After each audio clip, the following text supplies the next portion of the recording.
Uh, hello, good evening everyone. It's been once in a while. This stream's happening on Friday. Well, yesterday I was out drinking a bit too much. So hey, hello everyone. I saw some of you like posting all that life got like this emote. Why do you guys like this emote so much? So yeah, so today, things are a bit special. So okay, so before that, right? Hello everyone. So things are a bit different today, because it is a smaller patch. So, I'm thinking that, it's been a long time since I played the game, and then there's a long history of things that came in and out of my inventory. There are a lot of stories behind it, so I'm just like, yeah, why not? Instead of just having no purpose and just chill, let's talk about something. But the only difference compared to what was agreed was that I was planning to drink tonight actually, but then yesterday, right, I went for my company dinner. I wasn't expecting my bosses to be so generous, so they ordered like all this cask age, all of the good stuff, and I drank a bit too much, so I just came home and started, like, yeah, things burn so pretty when I get home. Let's just put it this way. So yeah, I'm just gonna stay off the alcohol for one day, and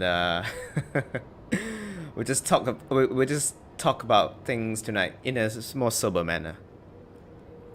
Okay, so yeah, I think we should just get right into it then, since we already load up the game already.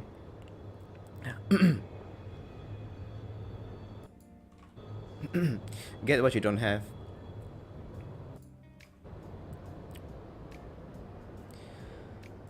Whew. Okay. I mean, there's nothing much really to nothing really that exciting, right? Eventually, I'm just gonna finish the 100 things. Then that's pretty much. Probably not. I think in this case we better just go for the gear first, and then we'll see how much we want to spend on the SP supply itself. But usually I just leave it at SS and then I'll just SSS over the next few weeks. Doesn't really matter to me. Echo, by the way, your message got flagged. I had to enable it. I'm not sure if it shows up, but yeah. Man, you guys have so much messages being flagged. Can you guys stop using such... Look at this message, just got flagged. Yeah, I just enabled it. It's great to see. I mean, if I'm not actually going to be try-harding this game, then it's not really much point for me to keep playing it anymore. Should you even still use Bastard if you only have B? I don't think so. You probably should just stick with Margrave or something. Okay. Right, right, I forgot to...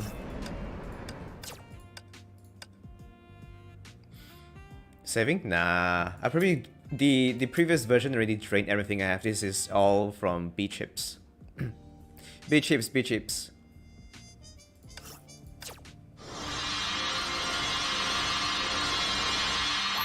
Alright, we got off to a good start.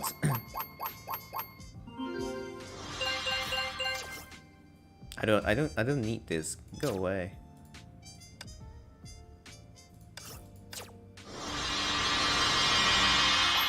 Okay, that's 2 down. Things are looking good today. Appreciate it. Can we get one more perhaps? Oh, nice. Alright, I think we're done, right? Okay, pack things up, guys. That's it.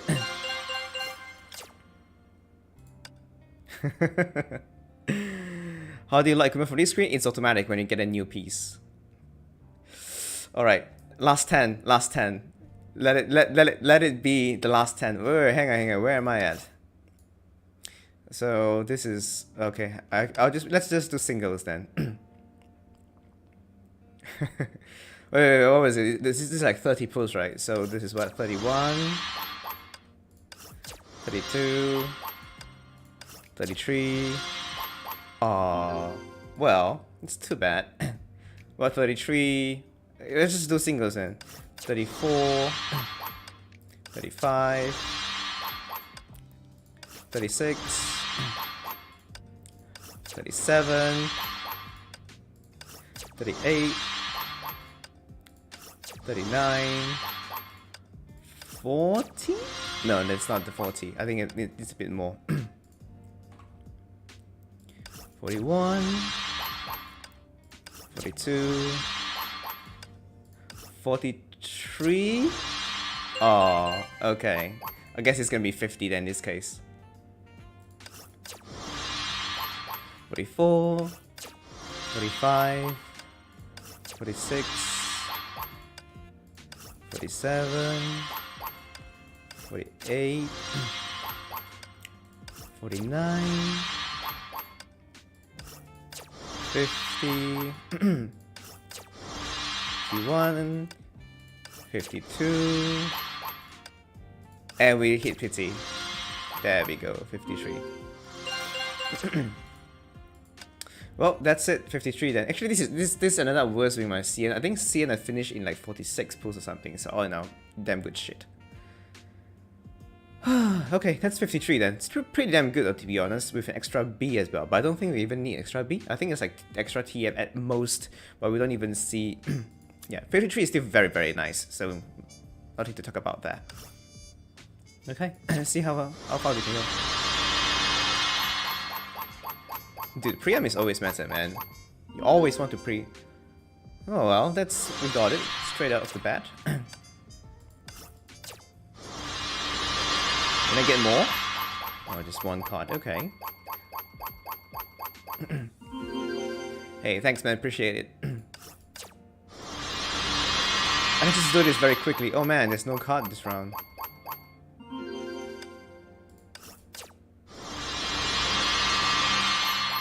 Yeah, okay. That's averaging 1 card per 10 so far. And nobody cares about Arias anyway. That shit is garbage. Still doing pretty good, not bad. Or maybe this is a couple? Oh, that's 4, but I only got 1 with Felis. I think everything else will allow me to get a bit more the AE frags. Nah, probably we'll see how far we get first and we'll decide from there. Oh, no more Felis in this 10 pool.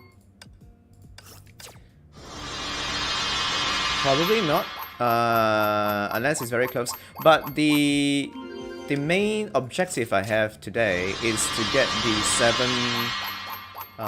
7 stamps for AE.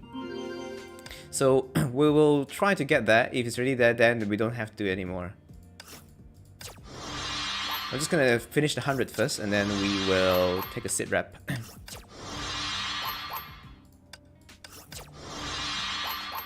I think that's a bit more.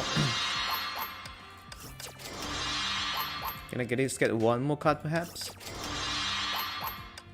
Is it 100 yet?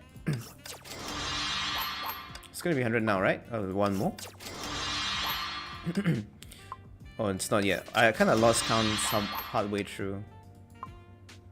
No Abyss, no Gacha. There's a separate content today.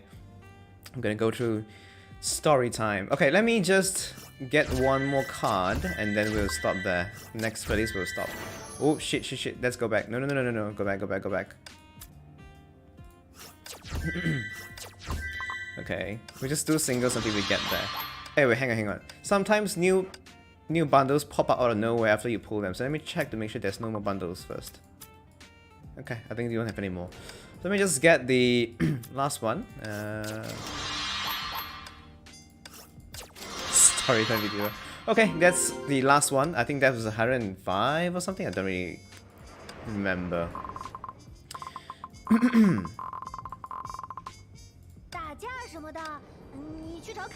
Yeah, this is like short of 200 or something. It's not remotely enough.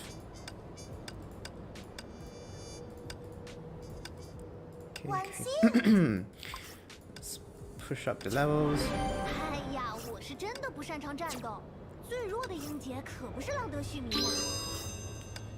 Yeah, I think this is gonna be SS2. Should be about SS2, I believe. Oh, no. I guess I don't really need that much anymore.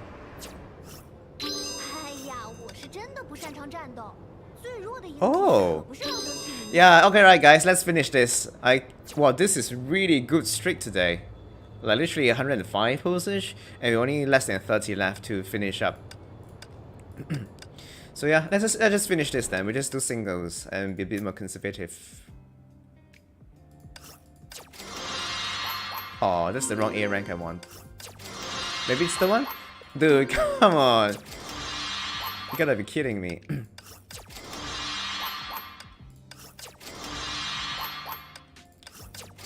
Oh no. Could have been the first two. Oh, did I have for dinner? No, Asteroid Shop everything is next Monday, so it's not available yet. Pretty sure it's next Monday. It never releases on Friday. Has always been the case. Yeah, it's always next Monday. So might as well just finish it at this point. Wait. How many frags do I have right now? Shit. Where do I find 87.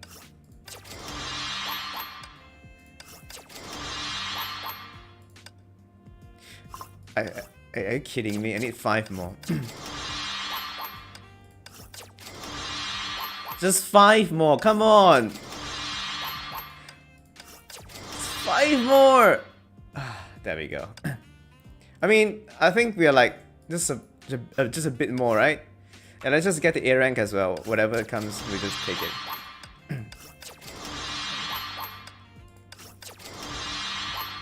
It's only 120 anyway, doesn't really matter. Oh, it's not even. Whatever. It's done! And okay, I think the key one here. Yeah, I just want a bit more of those. No, hang on. What I really want is to get all the AE. Oh, it doesn't get converted from here? Oh shit, this only happens on S-rank banner. Oh man, I forgot. Yeah. Okay. Yeah, then it was necessary. Oh, damn it, I forgot. I thought we can get this from the SP banner as well. Alright, that's too bad. Oh well. Doesn't really matter then. Now for the real gacha? No. I am not going to be rolling affixes on stream. But yeah, I mean, eventually next version when I have the roll for FR. What's the point? Everything is already SSS. I mean, shut up, Eku. I mean, I do have some SS ones. The firmware ones I tend to not really. I think, yeah, these are the 4 ones I have at. No, 3. Can't even count at this point. There's 3 of these are still at SS. I mean, hers is just SS plus 30 frags, and then AE is just SS3 after the 7 stamps thanks version, and then Elysia is still SS3 with some way to go, so yeah. From 1 to 10, how painful rolling affixes is 10, without a doubt. Not even a question at this point. It's literally, I mean, when you are playing at the very top end of spectrum, a little bit like 0.5% of damage would also matter a lot. Hey, Jill, this is your first time? I didn't realize. I thought I'd seen you here before. Oh, hey, thanks for the membership. Oh yeah, it's still a green snowflake anyway, so yeah, it's the first one. 10 to the power of 3, considerable. What did I have for dinner today? I made ramen, so maybe that's a good thing. Hey, Fenris. No, today we have a different plan. There's no playing today. So what we're gonna do today is I mean, if you want to watch gameplay, that's too bad. Today we have a different plan. So what we're gonna do is I will be talking about my inventory. So all the 4 years.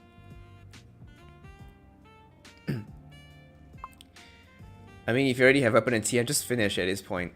So yeah. No playing. Yeah, it's kind of like a account showcase, but I think the main reason of this is because I played this account for like how many years at this point. Why is it? Yeah, I think this should be just as the title has mentioned. What is this? Yeah, 1,602 days. There's nothing else after this as well.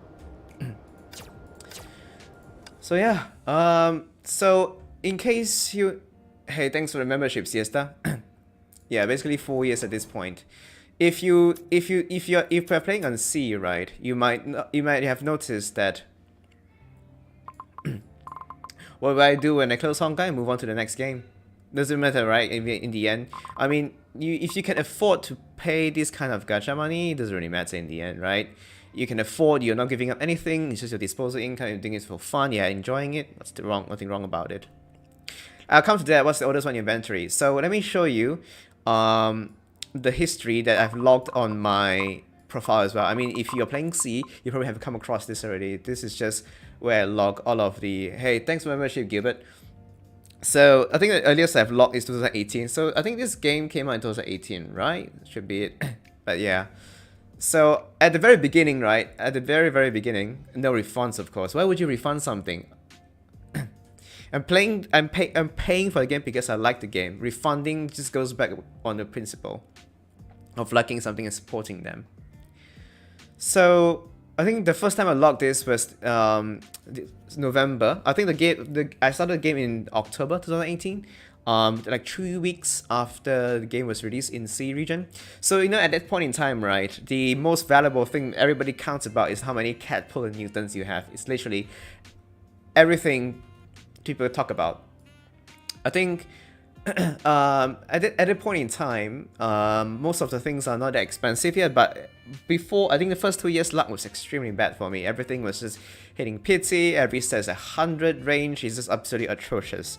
My luck kind of turned around somewhere around 2 years in, so things started getting a lot better. So I think as a whole, things have gotten a lot better for me.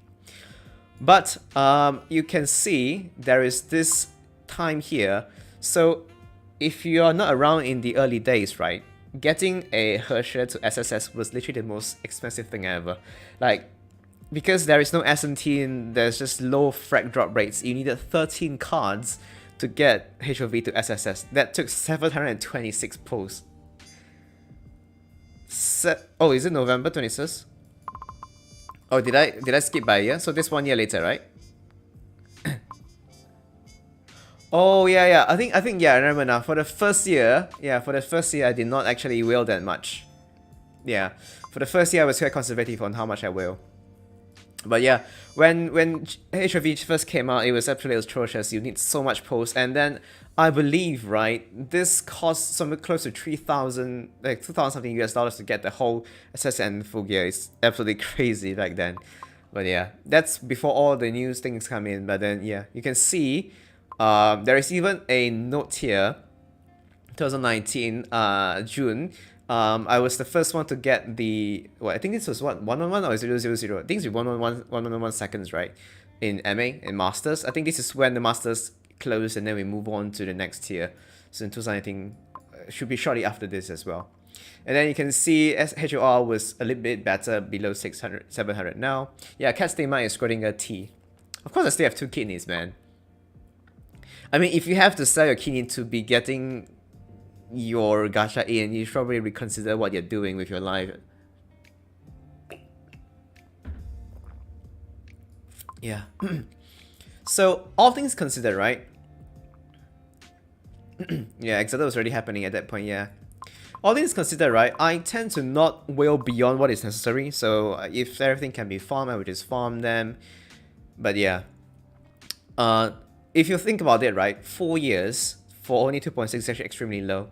If you consider all of the early day players, right, you practically cannot find any rank 1 players or accounts at this top up range. I mean, if you join later, you can skip stuff in the past, it doesn't really matter, right? But for my account, I've been playing this game for so long, I've been rank 1 for so long. I don't really think I've known any other accounts outside CN that have been rank 1 for 3 years and over. If there's one, cool. But yeah, Echo, this is SP rank, it's a different story, okay? And I got so far from just 100 pulls. So, you know, just a little bit more doesn't really matter. I mean, usually, right, I usually end up at only SS2. This is the first time I actually went all the way to almost SSS in just 100 pulls. So, yeah. So yeah, if you've ever seen this board, yeah, if you come and chat here, I'll probably reply to and delete off your message anyway, because this is where I can put my stuff in, and then I can trade. I mean, I have nothing to hide, right? So if you want to see it, you can come and see it. Things we just keep adding on here. So if we sort this by time, you will find, very funnily, one of the earliest sticks I have was actually a pool party. I remember the first banner I wore on was the pool party set banner. So I think I used the pool T and pool M for a very long time until Cecilia set came. I think Cecilia is one of the sets that when in early games is one of the most cost efficient ones, because you kind of do a lot of stuff but it's actually good at nothing. And not to mention the art back then for this set is just yeah. Normal range in terms of crystals, 4 to 6 million at this point. Well, I don't keep my Hana, man. Do you have limited emblem? I have the most limited emblem you can find in the in the world, actually. So there's 2 emblems, right? This one in particular, the Glorious MVP emblem, is only given to those who are in the international Honkai tournaments. So this one is only in C, right? There's only 6 players who has this. And for some other regions, like, yeah, only 6 from each server. But yeah, this is the most valuable emblem in the entire world across multiple accounts, regardless of whatever region in. The other one, this one is the regionals one. So this one is a tier below it. You can't wield these, man. Yeah. I mean, this tournament took place in 2019, and then there was supposed to be more for, you know, 2021, but yeah, after the pandemic hit in 2020, all the plans for tournaments just goes out the window. It doesn't happen anymore. Hey, thanks for the membership, Frey. Oh, that's 2 months. Cool. Yeah, only top 6 from every region goes to the Shanghai Grand Finals, which is when that will be the 6 people who get this emblem credit to their account.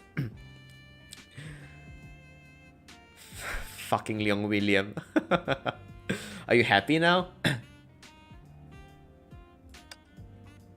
should play the Say My Name song, but I'll get copyrighted, so I'd rather not do it. But yeah, going back to the inventory. So yeah, Cecilia set is essentially one of the earliest ones, when I think at that point, it was mainly, we were still using Miko as the main DPS. Oh my god, that was so long ago. So Miko was still all the rage back then. No, 20 is based on speedruns, team-based with veto systems. You have essentially certain characters you can use, then you can ban certain characters, ban certain maps, and then you will compete single attempt against your opponents. There are also extreme stages, 3 of them. So when these stages are there, all of the challenge stages, if you're new to the game, you won't see them anymore. These are very, very old stuff. Like the Wendy ones where you die from 1 hit, that is in the current tournament as well. So essentially you only have 1 attempt at every single choice. If your luck fucks up, then you are fucked. Yeah, Allergy of the Wind. It's one thing to be playing for, you know, offline, but it's the other thing to play to hundreds of thousands of people watching in China. So, I mean, if you're talking about outside China, it's just a couple thousand people, but in China, it's a big thing. It's just tens of thousands of people who are watching live at the same time. Yeah. So yeah, I got my first pull before my first Newton, actually. I got it from the banner. Then I will on Cecilia, which was my main use on the Miko at that point in time. So I think the funniest part of Cecilia is that there is this white on black ops system. It's just pain in the ass to maintain and then to play around. Then we have this Plank B. I believe Plank B, the most...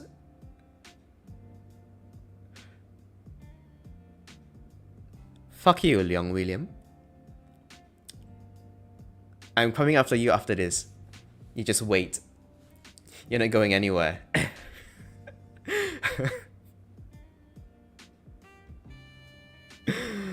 Right, so... piece of shit. So I think I got my first Newton from... I forgot if it was Standard Supply or was it from Exchange House or something like that. But yeah, Jingwei was something that a lot of people wanted. So okay, this Jingwei this Jingwei I kept for this long. This Jingwei I had for so long is because I took this for my Judah holder, which is Teresa. So yeah, this was a random roll, right? So imagine back then how hard and how rare it is to get this kind of fixes. It's practically wow. So yeah, it was just a random roll. I pretty kept this until this day just for the sake of keeping this around. But yeah, 20 has of it. Yeah, it's still it's on available, but it's on Billy for the grand finals. So yeah, that's a funny thing, right? So so the thing about this that we found out afterwards, right, is that Judah damage does not take into account your own affixes, so it was a huge waste of affix altogether. That's the irony. That's why I kept the until today. Yeah, this was such a random roll. Imagine in the past you just roll with no safeguards, nothing. You just blindly run until something happens. Okay, so next is Higo. I think Higo should be quite straightforward. You already know at this point what came. This is obviously came as part of FS. I think if you have seen my 9K subscriber special, then yeah, Higo was used back then. It was released together, I think a bit later after her release. But yeah, it has a Shakes M, everything. Then yeah, this is when Cat T and Auto also came about. So Auto obviously was used along with the Judah strats and everything. So yeah, I think at this point in time, I'm not sure what this Cat T is for. Oh yeah, this has to be for BN, a Black Nucleus, because I see the Cinema will be here, so they're probably around the same time. So this is about when BN came around. This is for Judah. Noah M is obvious. We know this is for FS use. Nobody else really uses it. Nobody really uses it. It is still the most prominent fire stick to this date because of 102% fire damage. Is that the combo is a pain in the ass to stack. Then we have Kepler, which is pretty much used only by Night Moonbeam at this point in time. So I think one of the most OP sticks that we can get for free at that time is the Xuanyuan M. So at that point in time, it was just one of the best sticks. There's also Plank, not really used that much anymore. Yeah, Plank is one of those sticks in the past that gives a huge bonus and then causes you side effects. I think at that point in time, we still have the kind of sticks, but these days, yeah, it's just not something anymore. Then we have Michelangelo. Man, Michelangelo used to be such a hit, right? Because it was such a widespread use. You practically can use it for almost most physical DPS other than NS. Such a good stick. Then we have some support sticks. Then we have Lear Red. This Lear Red is just one of the most strangest sticks you can ever find because the bonuses are so low. The only thing it's good for is preventing you from dying in the old Ancient Abyss, where there's a bleed system. Or even then, right, people don't really usually use this as much other than to support. But at this point in time, right, during the time I haven't started whaling that much yet. So I was actually running FS in Infinity Abyss in Myriad. So yeah, that was one of the hardest times for Myriad. So yeah, it was really painful. I mean, most people are using Memento, using Snowy strats, but I'm just the single guy used in Myriad running FS as my main DPS. It's a huge pain in the ass. Black Knight, it's SP cost. Yeah, so Cleo obviously for Night Moonbeam as well. I think Night Moonbeam DPS was quite a thing back then, but you require certain specific weapons. Yeah, FS SS, that's the lineup. That was literally the most painful lineup you could use until HOV. No. Before HOV, we actually got SK. SK was what broke the Infinity Abyss first. F2P run Margrave. So as long as you have the weapon, others you don't have a weapon, just forget about running her altogether. Yamabuki. Yeah. So SK came first. There is V2 beta, but I'm not streaming it. I haven't even updated it yet because it's just not downloading. So no V2 beta here. It's not going to be played. Yeah, it is an old fairy tale. Yeah. But yeah, SK came along and just changed everything. SK was so good back then. I mean, you know of the saying, right? There's no HI3 without Fuhua. Every single Fuhua that drops is just like top of the top. Nothing even competes whenever any Fuhua comes out. And they would stay for a very, very long time. But yeah, SK really stayed in the game for really, really long. I mean, to this day, right, honestly, sometimes without Mobius, on CN before I got my Mobius, I was still using SK for pretty much, you know, most of the things back then. Yeah, all this, the SK sticks you see here in Monet came about this time as well. Yeah, Shannon-T I have, but Shannon-T is used a lot more recent because I kind of threw them away in the past. Regulation rank of Pardo before SS don't use, SS usable. Yeah, I think most people use Memento, but Memento is quite expensive to gear, so at that point I was using Blood Rose for that. It was just, oh my goodness, it was just hell. Yeah, SK was quite complicated vault to use. The optimization you have to do with SK is really, really something else altogether.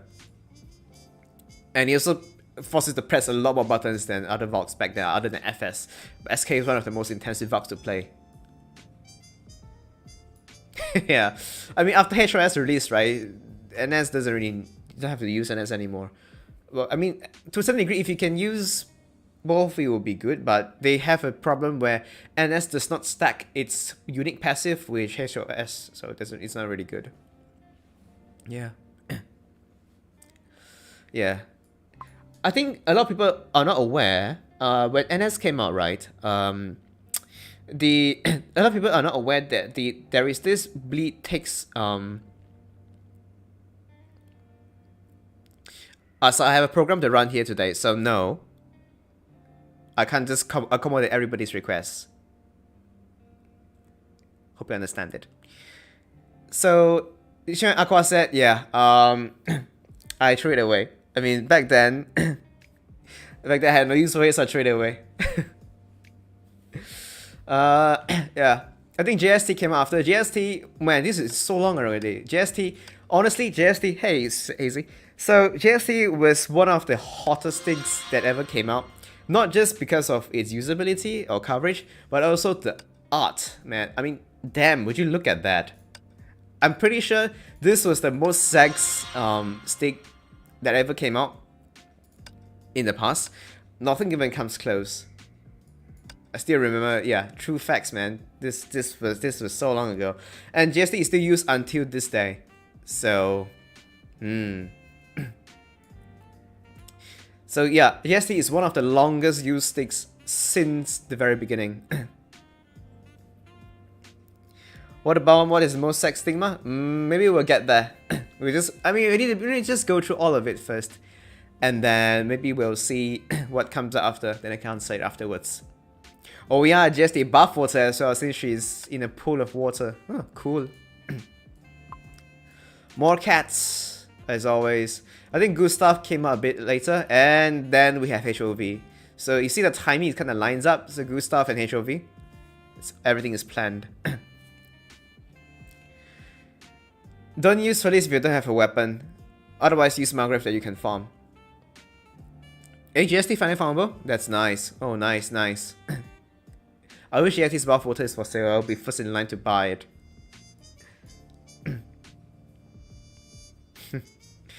Yeah, HOV came out about this time, shortly after Gustav. Everything just lines up. You know, the release schedule you kind of can feel it.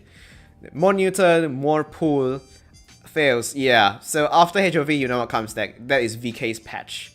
So fails, TM, yeah, one of the most widespread use as well because of, I mean, even VP, if Judah uses this as well.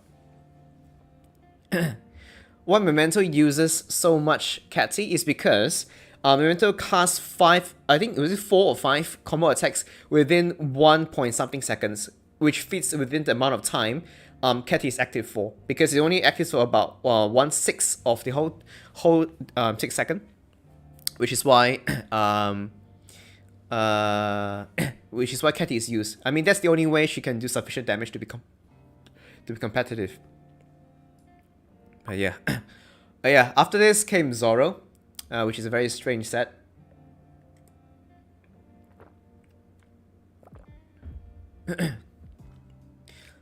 Memento being revived? No. I don't know. I kind of feel like I heard some of the rumors recently. Some people were talking about how Memento is being revived because of Felis. That just doesn't make any sense. You have all these new ice DPS. Even Felis will do better than Memento under the right conditions as main DPS. So, yeah, it doesn't make any sense.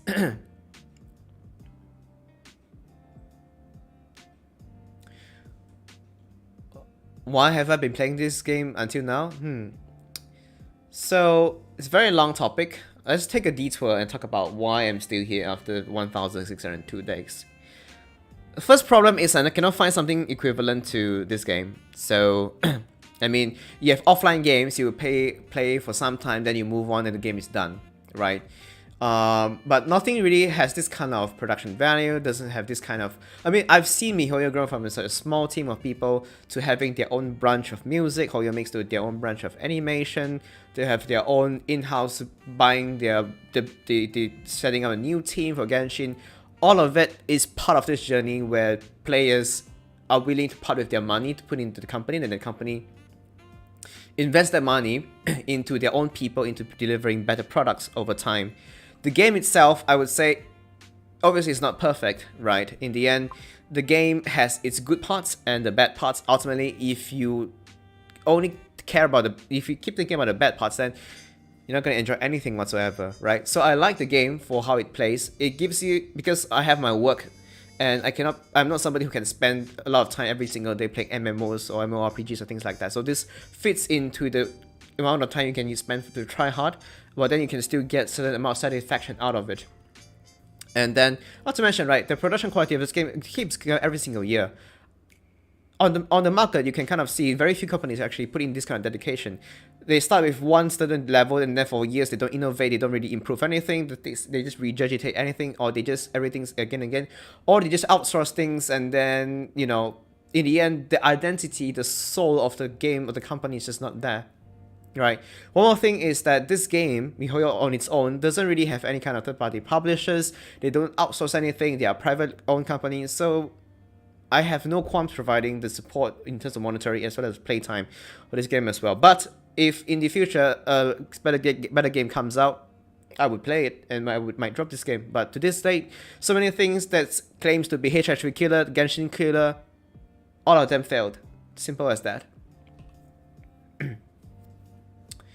So yeah, just a quick detour. Let me just move on to a couple questions first. So, do you think the elemental status removal required people to have SPL that have status effect duration increase? Otherwise, the boss, the harder status, well, oh, okay. Yes and no. I mean, in the end, right, they were not there in the first place. The old strategies would still work. If you are somebody who chases for ranks, obviously you would have all these new Vox and new shit regardless, right? So it doesn't matter to you. If you're somebody who just cares about being Lotus, being steady with 2%, then all these minor improvements is not going to make any difference to you. You can still be in Lotus, in Myriad top 100 with AE as well. It doesn't really matter. So everything is just relative, right? It wasn't there in the first place. Introducing it made it simpler, but doesn't mean everything that was there before gets cut or something. So yeah. Canon 6S, forget it. I mean, Fenrir, you even say that's a cope strat, right? It feels like there's no really real reason to be playing in Lotus with Memento if you could just... I'm pretty sure you can just straight up DPS Felis and you get better results out of it. No chance. Nothing can save 6S.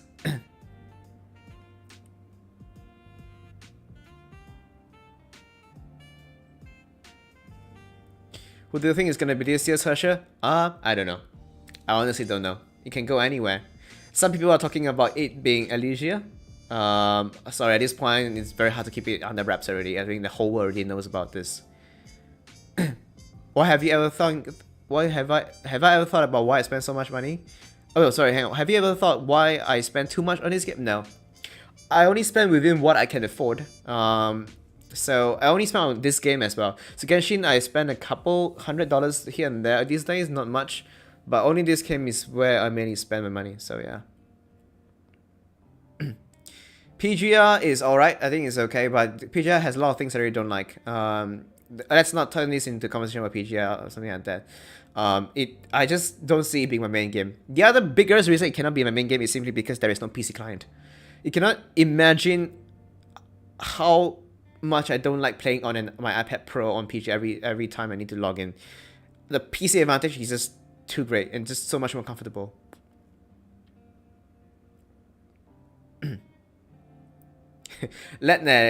Cora, let's not go down that route. I have a lot of things to talk about it, but yeah, it's just no.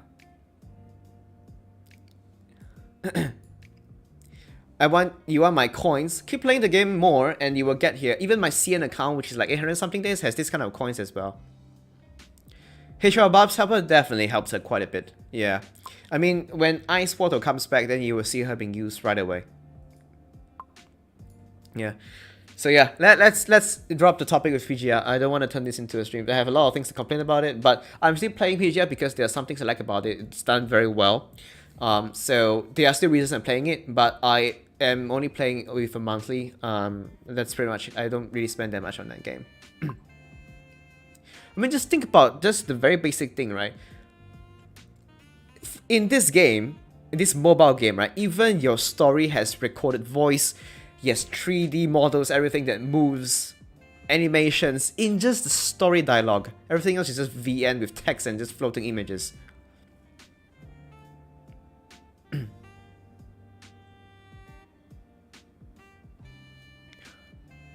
Not PGR, not Genshin. I don't play any. I mean, if you talk about this kind of online, this kind of daily maintenance games, no. I recently, no, not recently.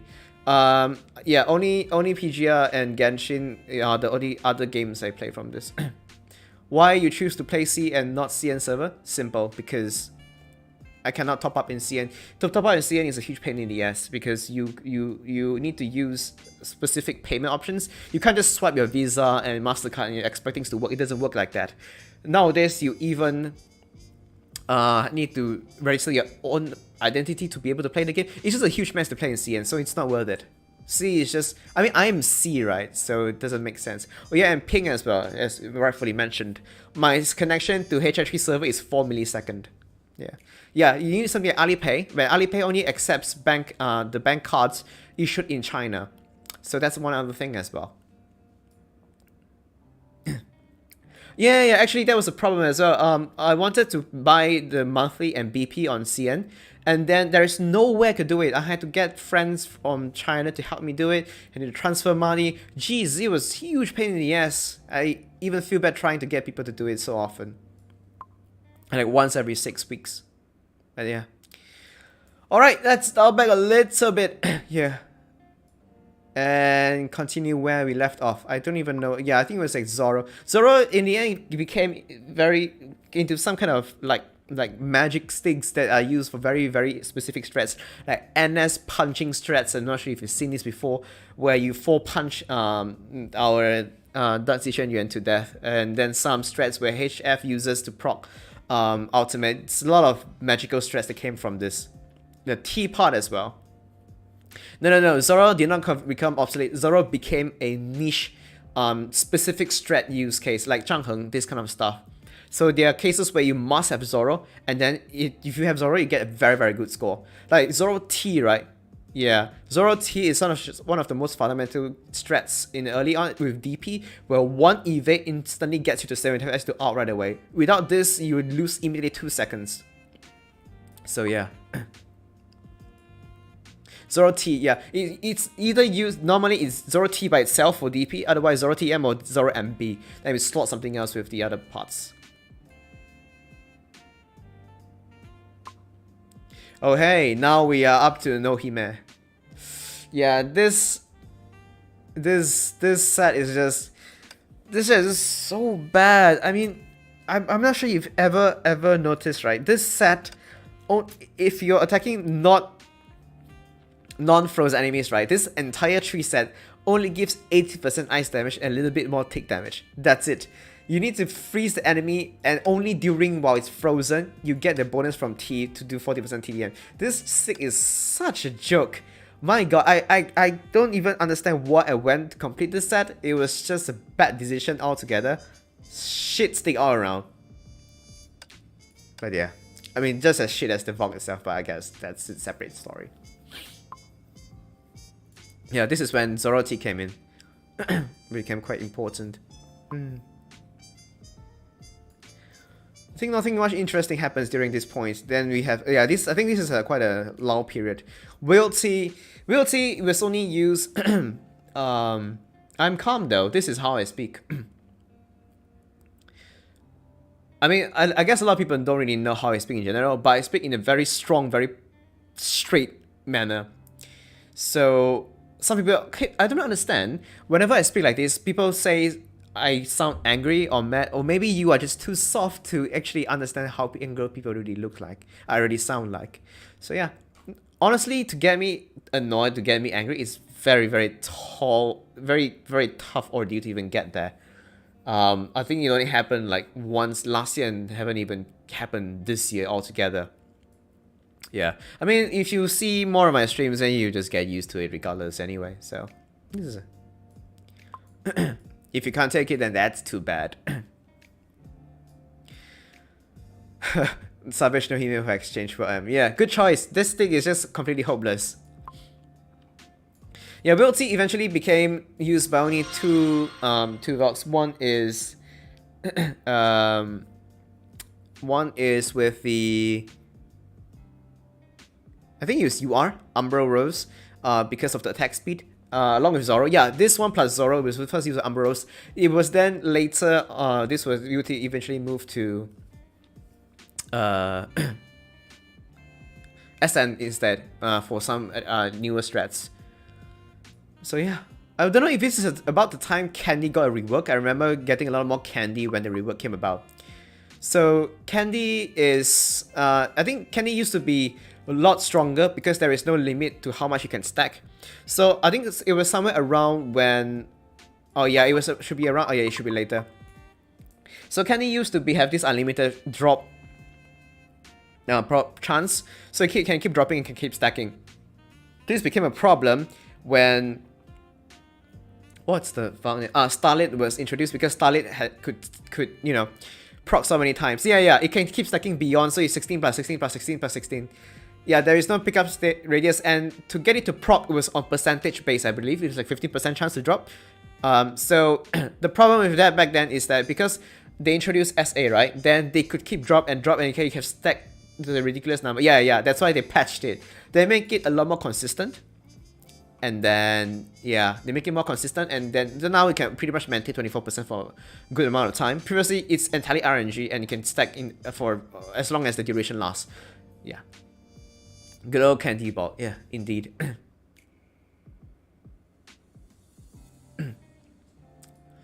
Woo! Yeah. Then Beethoven came around. Okay, so Beethoven coming around. Hang on, before that, first time seeing Felis weapon. Felis weapon is a mass pull stick. You can cope with Margaret or anything like that. Home's full set, yeah, you're very lucky, but whether you're using it or not, that's a different story. Donate crystals, you should buy it in real life. Okay, the difference is in the past, it stacks that without a limit. So each stack has a specific duration, but it can stack multiple times, 3-4 times, as long as each stack's duration still remains. So 6, you can overlap them, so sometimes they could go up to a very high percentage. Now, it only stacks twice, so 16 to 24%, but it's a lot easier to maintain and predict when it's going to drop. So they improved the RNG aspect of it, but they removed the peak amount of performance you can get. I much prefer this though. I'm not crazy like some people who rage across this change. This is absolutely ridiculous. But yeah, So Beethoven came about is when HOV was reaching the end of its era. So this was when Styx come out to favor a lot more of melee Vox to put her less out of meta. So it was 10%, yeah, 10%, yeah. So HOV was in meta for an extremely long time. If you were around that time, it was so ridiculous. If you find some of my old videos, right, you even use HOV against mech weather. So HOV was dominating the entire meta across all weathers under all circumstances for a year or more. I mean, about almost a year if you are on SSS. SSS went over a year. It's literally the longest lasting meta Vox in the game. That is a DPS. So yeah, I think she had her time. Some people are salty that she's not getting limelight anymore, but she had her time. It's just before some of these people came about.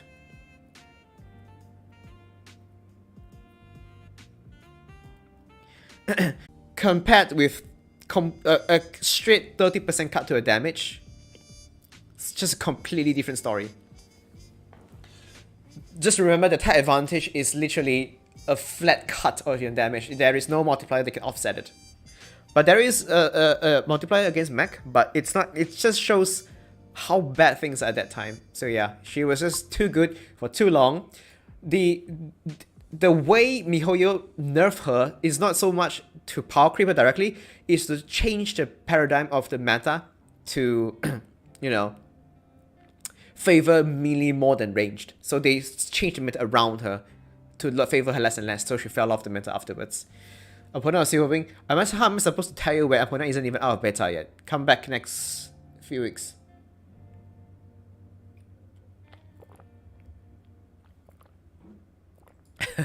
Yeah, the bombing days. Yeah, that was ridiculous, especially when you're playing in Myriad. There's only like what 10 slots, so everyone is like stacking bombs, farming bombs. It was the most retarded time in Myriad Abyss ever. So you would have to set alarms and refresh your stealth in like 2 seconds before it ends. Is absolutely crazy. Yeah, it was a pain. Good riddance. Yeah, we have to farm. So you would trade with people you know. So you will bomb each other. No, sorry, you will bomb each other to farm stealth to prolong the time you can be safe from bombs. But yeah, which is that time is not good. Not good at all. So yeah, like when you're literally working during hours, right? You have to be able to log in and then be able to stealth while you're working at the same time. So Jesus, that was just absolutely ridiculous. But yeah. So yeah, this is about the time HOV fell off meta when Beethoven came about. So this is roughly the time. I think this was around DK Augment. So yeah, from this point onwards, things started to change. I think this is when, after HOV, shortly after, which we have the SP era. So SP, the first, I'm gonna be screwed for pronouncing this wrong if it is the case. I believe it's called Zilly. Or is it Zilly? I need to double check this. Kind of forgot how to pronounce the name already. The German pronunciation.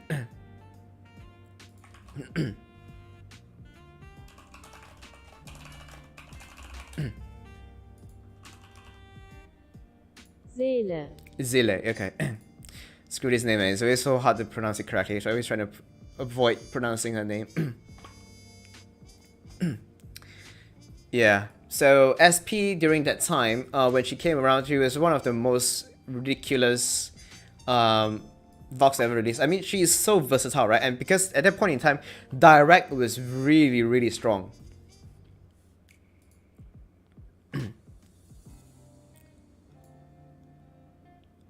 Yeah, Direct at that point was like the de facto most broken set to have ever released. It had its limelight, so Direct was really good back then. 33k is nothing, man. If you came last stream, it was like over 110,000. Yeah, she was so good in Abyss that because she farms, yeah, Direct also brought back NS, and you know, hey, I mean, it's never too late. This stream is all in DVR. You can always go back and watch and catch up, no worries. Yeah, SP was just dominating the Abyss. Every node, if you have a problem, you bring in SP. It's just so good. And then Direct also revived NS, so NS also got more use after this. So yeah. Direct is one of the tipping points in meta as well, along with SP's release. Because SP has no type disadvantage, right? At that point in time, we don't really have quantum mobs yet, so she can be used on anything, and the damage is consistent across. So you have, I mean, previously in Direct Abyss, right? Direct Abyss, the waves spawn when the entire wave has cleared. So if you have type disadvantage, type advantage, right? Things start to not die at roughly the same time. So yeah, it was really bad. So having imaginary actually has a very good thing back then. And hey, look who came shortly after Zile's release. You obviously have HOR release. So Welt came after. I still remember Welt's release. How quickly did you put SP on her back in the day? It's very quick because she Direct also recovers SP, and the tree set extended for so long, it's not hard to maintain SP on her at all. So yeah. I remember when the Welt came out, I was still in Shanghai, so I remember exactly. I was in the Shanghai Grand Finals. We were having lunch at the hotel lobby, hotel dining, and that I think it's breakfast. Sorry, breakfast at the hotel dining area, and then we were there along with all the other players. We were just there. Everybody is just pulling HOR. We can hear that we see the Taiwan people pulling. We see the other countries people pulling. Yeah, it's very funny. So everybody just pulling there. And then HOR was still very expensive at that point. It still took me 686 pulls to get it.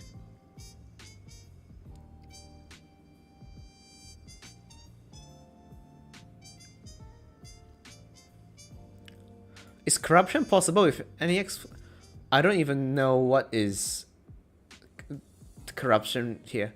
Silly question. Do you prefer Abyss that has to follow the meta all the time, or prefer go with any team as long as it's clear?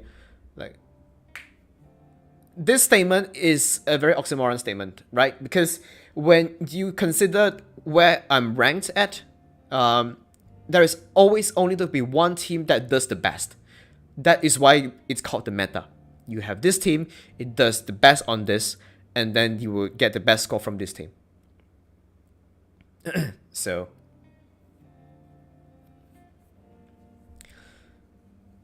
if you say Abyss has to follow the meta, I mean, what the alternate doesn't really make sense. Go with any team as long as it's clear. Abyss really doesn't make sense, because that kind of Abyss is kind of no, I don't agree with this one. Just clearing really makes no sense, because the flip side to just clearing brings in things like bombing and stealth and things like that. So not worth it. Oh, it's 140D equivalent? I see. It's called corruption now, yeah? Yeah, that doesn't really... I think if you tell me the multiplier... if you tell me the multiplier, and then I will be able to know. But yeah, for sure, everyone can do their corresponding difficulty. It's not supposed to be that much more difficult. I mean, Genshin Abyss is not the same thing, right? So Genshin Abyss is tailored for simple clears, and everyone is okay. It's a casual game. So you can't compare with this game. It's just completely different. Genshin should not be somebody's main game where every day you just sit there doing math and trying to optimize. I mean, if you're doing it for content, more power to you. If you're doing it for fun, I would really consider taking a bit more interest in something a bit more competitive.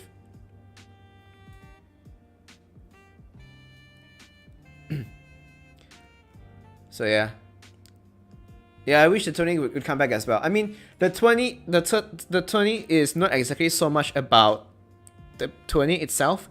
It's more about the experience you can get when you go to tourney. You meet people. I mean, I'm not sure if any of you remember him remix, right? But any of you, I actually, when I got there, he was part of the finals from Taiwan, and I met him and the other Taiwan top players in person. This kind of experience, you're never gonna get it by playing from home. I also met Da Wei. I think this is something some of you already know. In the 20, we spoke briefly. I shook his hand. At that time, I think at that time he was working on Genshin, but we don't know it yet. So he was kind of like having white hair and dying from overwork. That kind of that kind of expression, but he was very happy to be there. We sat together in the waiting room watching other teams play their grand finals. So yeah, the tourney is really meant for this kind of experience. Do you recommend Silver Wing if I already have full nicks for casual? No, don't need. You can pass on Silver Wing. Keyboard players tend to have advantage unless you need more precise directional input.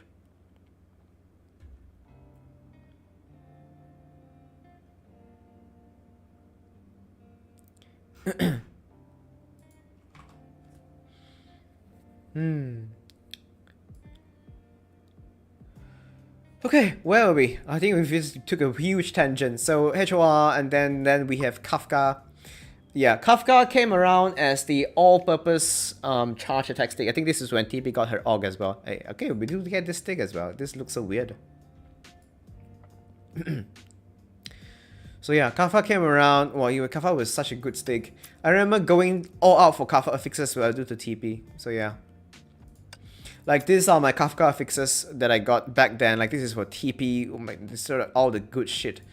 Like, man, all these affixes are no longer used. But yeah, 5%, this kind of stuff. Yeah, this one was for FT when she came out. Yeah, this kind of affixes just no longer used. And this one as well for her M. Ah, good times. Yeah, this one is also, yeah, I think this one is, whoops. Oh no, where were we? Yeah, still maintain. Then shortly after that, we had the Cat M strats, and then we have SN release. So Alan Poe came out, and then yeah, this was when I want to go back to that part. Yeah, Zhang Heng. Yeah, obviously Zhang Heng, if you know, it was only used for one very niche strat, was on Hawk. So there was only place. I mean, at some point, people found out. So Hawk of the Fog, right? So let's just call HF for short.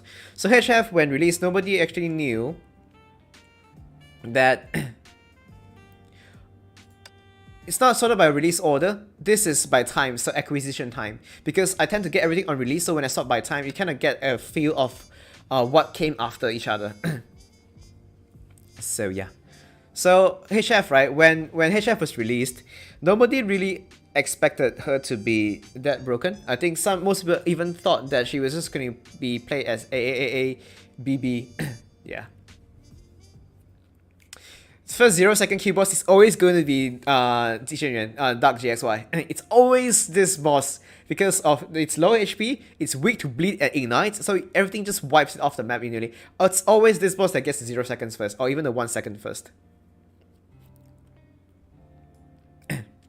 Yeah, so HF came out. She was actually not that strong at first. Nobody realized the AB abuse was this good until about 3 weeks later into live version. So that was when people realized, oh my god, what is this AB thing? Holy shit. Everything just went through the roof. She was meant to be played to be, HOV is rated to which one? Oh really? It was HOV? Not, that's kind of weird, right? Unless HOV came first before DJI. Oh, right. I think that's the one that needs 0 second. It needs 9S to do that. That's why I never got it, because I don't have my SSSBN back then. But yeah, the original HF was meant to be played with AABB to do the ding ding ding ding ding, then out, then close. ABAB was discovered 3 weeks into live, so it's too late for MiHoYo to take back anything now. That is when she became broken across the board. It was an unintended side effect. Have I tried Aponia Eden vs Osaka? Look, if you're new to my channel, let me give you a brief on how I deal with beta. So V1, before I stream, before I started streaming in the past, I would do the translations. So it used to be from me. Now, because I stream, I don't do translation anymore. So V1, I would stream, get everyone to see what's new and things like that. And then once the stream is done, you get Marissa would give the interim updates, and then I would not ever play V2. It's a waste of time because V2 is never close to final. So I skip V2, then V3, I will look at the final changes, analyze it, strategize how to play, put out something that is very close to live, and then V3 videos tend to be a showcase video that I put out. It's quite long, it's over 8 minutes. Those videos will show you what you can expect, right? So here, forget about V2. I will never play V2. It's a waste of everyone's time. It doesn't mean anything to you because V3 gives you a more accurate assessment, and I will be playing it personally. So wait for V3 video. When it comes up, you have a better idea.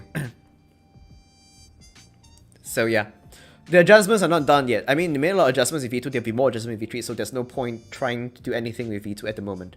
Just wait for the V3 one. You'll get what you're asking for. I mean, so far, I've been putting out these V3 videos for so long, and I have never missed a beat in terms of what goes to the meta afterwards. Good question, but after Genshin comes out, you feel like there's an influx of new players into Honkai? Yeah, for sure. I think the biggest growth from this is from the NA side. Honk has been quite big in C from the get-go. In fact, outside CN, C is the biggest population in terms of player count. I'm not gonna comment on how we are actually the lowest paying server despite having the most players. I'm just gonna let it slide. But yeah.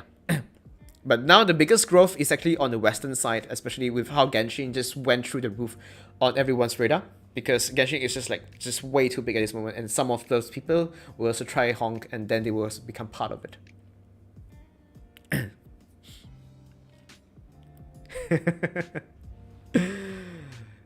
See poverty life.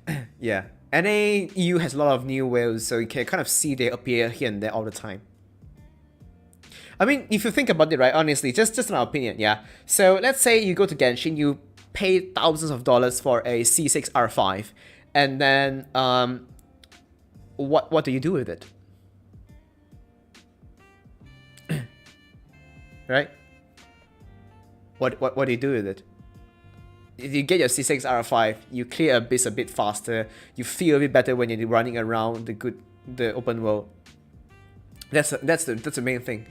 This game, right, let's say, okay, so one thing is you compare the power rating, the power gap between different constellations in Genshin, and then you compare it to Honk, right?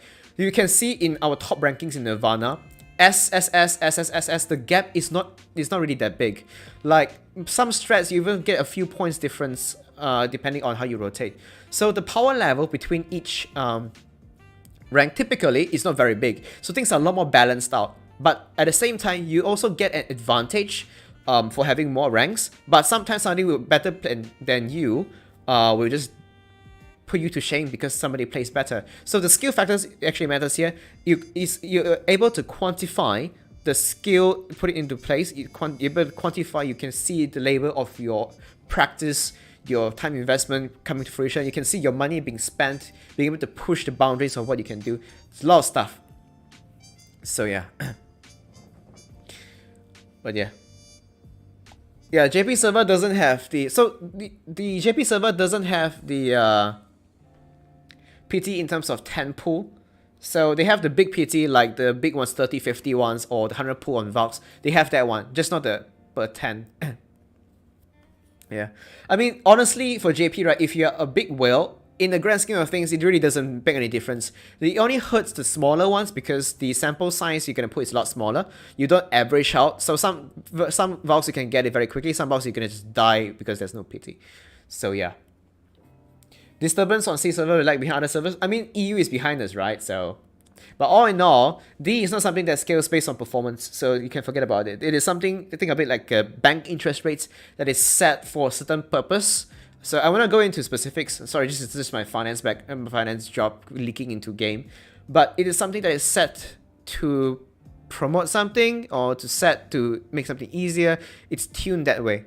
You can see over time it goes up, but it's not going to be in line with other servers. You just don't expect it to be changing based on the performance of the players.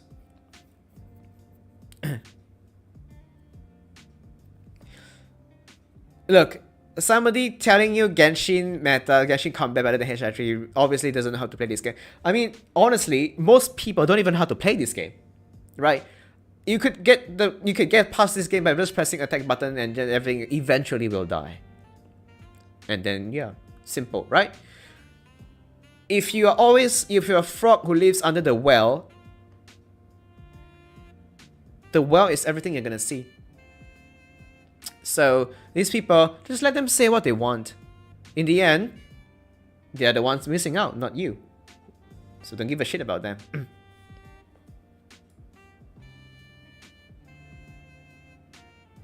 I mean, if from my position, I have to deal with so many people at this point, right? Talk nonsense and things like that. You kind of get used to it. So, hello, hello. Woo! All right, let's keep things going. Where were we? Nothing really happens. Oh yeah, then I think after that was Margrave already. DJ came out, but I don't think DJ... Yeah, DJ came and just went. DJ is such a sad thing. Yeah, Goemon came around. Oh yeah, Goemon came for DJ. Yeah, you're right. Goemon came as part of DJ, but in the end, the main user became HF instead. Funny how things turn out. But yeah, I think I already unlocked his set. Yeah, DJ is just in a very strange position. Yep, she is used for Husk. So yeah, I think it's mainly used for Husk. There are some very niche use cases who do very well, but she's pretty much only... Margrave TB is pretty decent, so you can leave it with it. Excuse me. But yeah, Margrave came. Okay, personally though, I think Margrave art is one of the best in the entire game. So this actually was drawn by an artist. We kind of know. I kind of forgot her name already. So yeah, Margrave, when it came out, right, it was just one of the best art we've ever seen in all six over the past 2 years. It was drawn by a very so it was drawn by a non-miHoYo artist. It was actually somebody who... This girl is from China. She is very into Fuhua. And she produces this... Oh, Kiki, right? Yeah. So yeah. It was done by her. It was just so good. I mean, it's not just... It's the fact that it has so much soul, so much character to this Fuhua in terms of... It also embodies her story, her past, everything of this sort is just... absolutely perfection. Like, even if I'm new, right, I would just get this set just for collection purposes because it's just so good. Yeah, it's one of the rare ones drawn by a fan and made it into the game. It's really good. Oh, okay. Now this is one of the sticks many people don't know about. So this is Auto M. I think the main reason people use this is because we need to trigger some support, some DPS via weaken. I think this applies to, I think it was FT and SN as well. So yeah, such a weird stick that came out of nowhere because we wanted to save time, right? So we ended up having to get this stick for just that purposes. Yeah, only for QTE, so we can trade out some damage for time saving instead. And then all these event sticks. I mean, I don't even know what gave them the idea to have this, but yeah, I'm not gonna talk about it.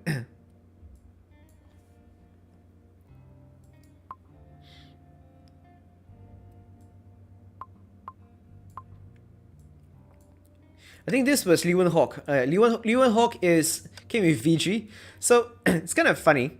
Because Liwen Hawk was meant for VG, but VG was just such a bad VOC as a whole. So yeah, VG, man. I think VG is my only ER character that's still actually, yeah, that is still level 6 in ER. It's just absolutely garbage. The 3 set is also absolutely garbage. What stick did you use a Gacha card? I actually used one on second Avo M.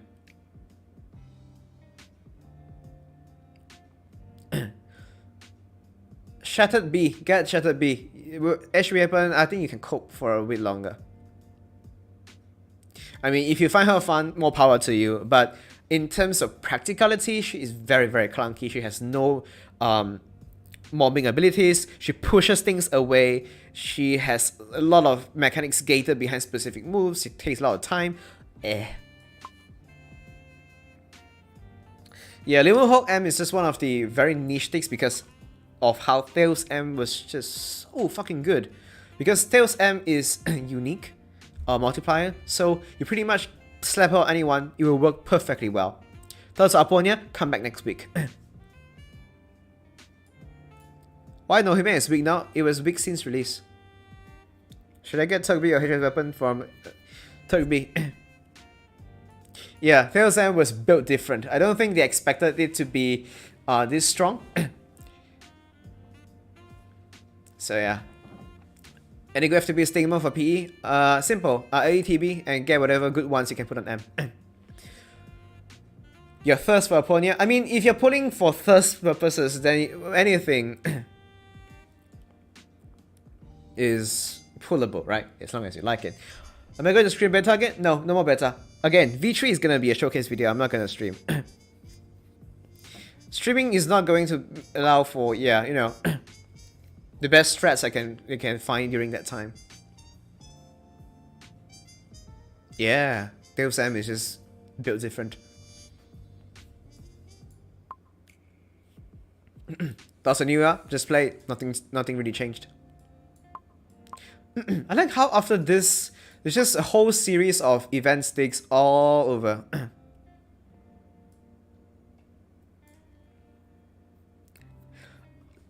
Echo, the cunning lover. Never doubted you even once.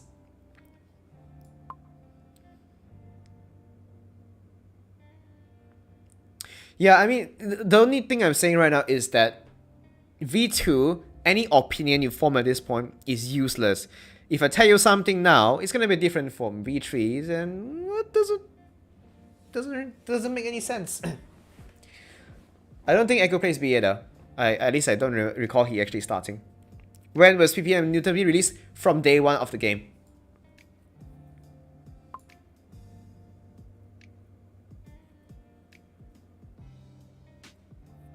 Turk B.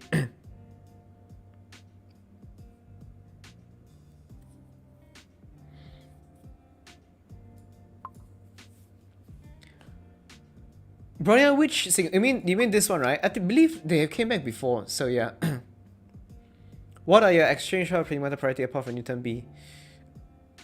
Honestly, you will know when you need it. So yeah, you don't even need the priority.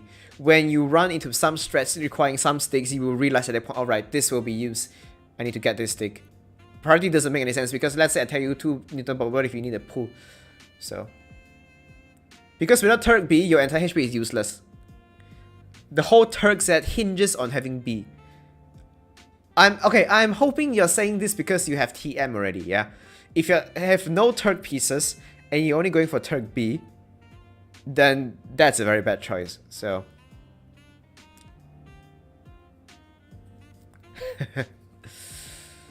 Yeah, you just cry. It's kind of like Margrave as well. Without B, the whole set is completely useless. The whole Vark is also completely useless. Felis 5.7 costing on Kasumi Neon. Felis. Personally, I like Felis more. So. VK, nothing happens. HOR, somewhat usable. TV is good for anything. It's general support. Yeah, just get lucky, bro. So yeah, VK, no, BK. Oh man, BK is such a throwback. BK was released not that good. So I'm sure you have heard of the meme where where BK has this DLC package every single version. So every single version a little bit gets buffed to BK, whether it's in terms of new sticks or new SP valves like SA, new weapons like, yeah. It's really funny. This is the BK DLC rollout plan. Every single version is a BK version. Yeah, so BK is actually the second, I believe should be, second DPS Vogue that stayed longest in the meta. So yeah, BK was actually quite, I mean BK is already quite decent at the start actually, but she said that she needs SSS or so to actually age out over TP. But yeah, TP, as well as anything every other else, because TP can still be used on practically everything BK can use. So you need more than SU. The thing is, right, TP is farmable to SSS, but BK is a pure gacha vault. So that's the problem. So ultimately, they just added more BK DLC over the time. Then it's things gets more bling, more weapons, more stick, everything. Yeah, Danzai stick. Yeah, that was quite some time ago. Exalted Abyss Jizo. Yeah, the two. Yeah, I think that was one of the key things people talk about. Yeah, 2 sets 30 is quite decent. So people talk about how when the new Abyss format came, right? We here started designing things to kill off certain blocks a lot more obviously, like the Abyss Jizo changed to starting 2 mobs and then the main Jizo itself. That literally just completely made TP obsolete. So I personally I'm not affected, but I can understand the grief that people would have with that kind of move. But yeah, BK is not going to stay in the future. You can't forget about it. The new de facto physical vault now is PE, and PE also has the added advantage of being the imaginary main main vault. It's just no contest.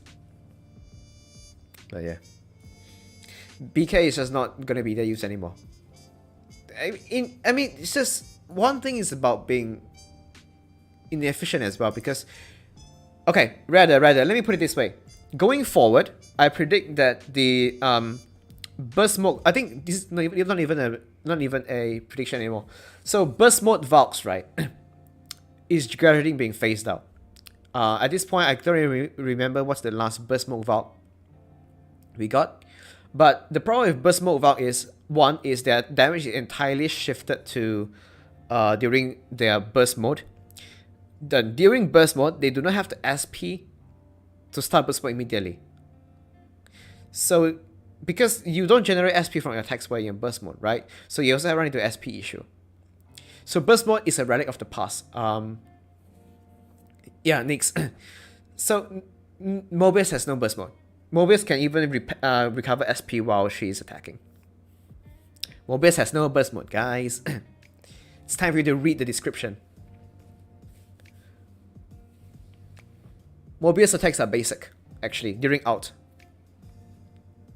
So it's only Nyx. Which is why, this is exactly why Nyx is the last... I mean, Nyx was very strong when she was released, because at that point in time, burst Valks are still the meta.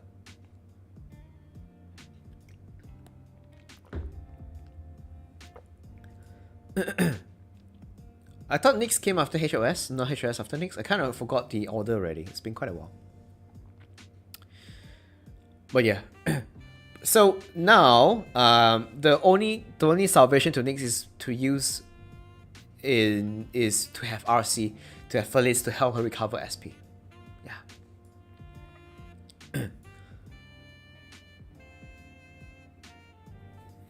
Yeah, I guess so. Yeah. So yeah, Nyx is the last one. I don't think they will ever introduce any more burst bugs going forward. It's kind of pointless now. Nyx is okay. So if you really like using Nyx, then this version you really should invest in, because for one, Nyx is entirely dependent on RC at this point. So yeah.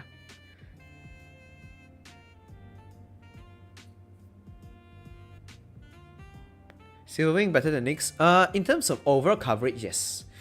But that really only applies to people playing in top mirror or something like that. It doesn't really matter if you're in lower ranks. I don't know why you feel Nyx is weak. I'll show you she is not weak. Her problem was time.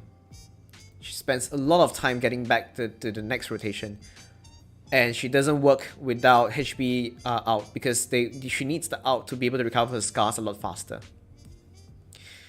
I mean, Nyx needs full gear, but people who already pulled Nyx already has the, you know, the the people who like Nyx already pulled during Nyx version anyway at this point. Yeah, RC single-handedly carried Nyx.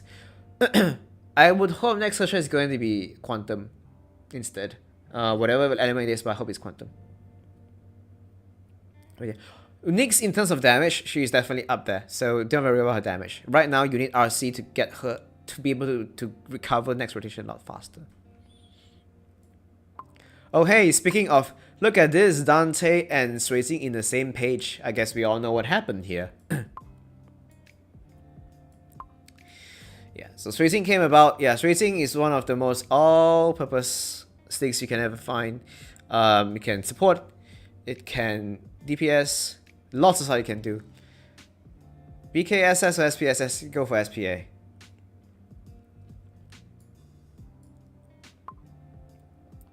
Yeah, SA, I think SA was the beginning of the first support Valk that also deals a shit ton of damage. I believe nothing really comes close before SA was released. So I think SA was the start of the SP Valk doing more damage than the DPS at times kind of thing. Yeah, I mean, the good thing about this, right, Suizing, is that Suizing has been staying relevant for so long. So even if you get it a bit later, it doesn't really matter.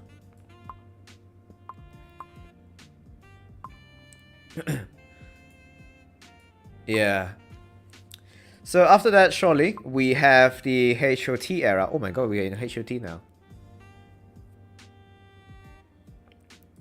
So HOT came, the FR came, you can see the sets kind of go back to back each other. Pretty much in the same row as well.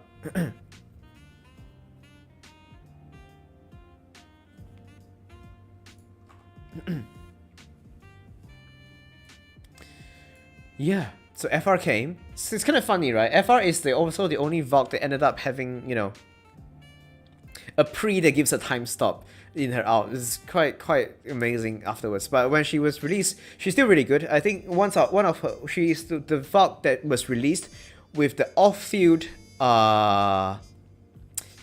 SP regen being this ridiculous. So I don't think we had. I mean, we have HB, right? But HB is a bit different. FR is something that you don't cast off field.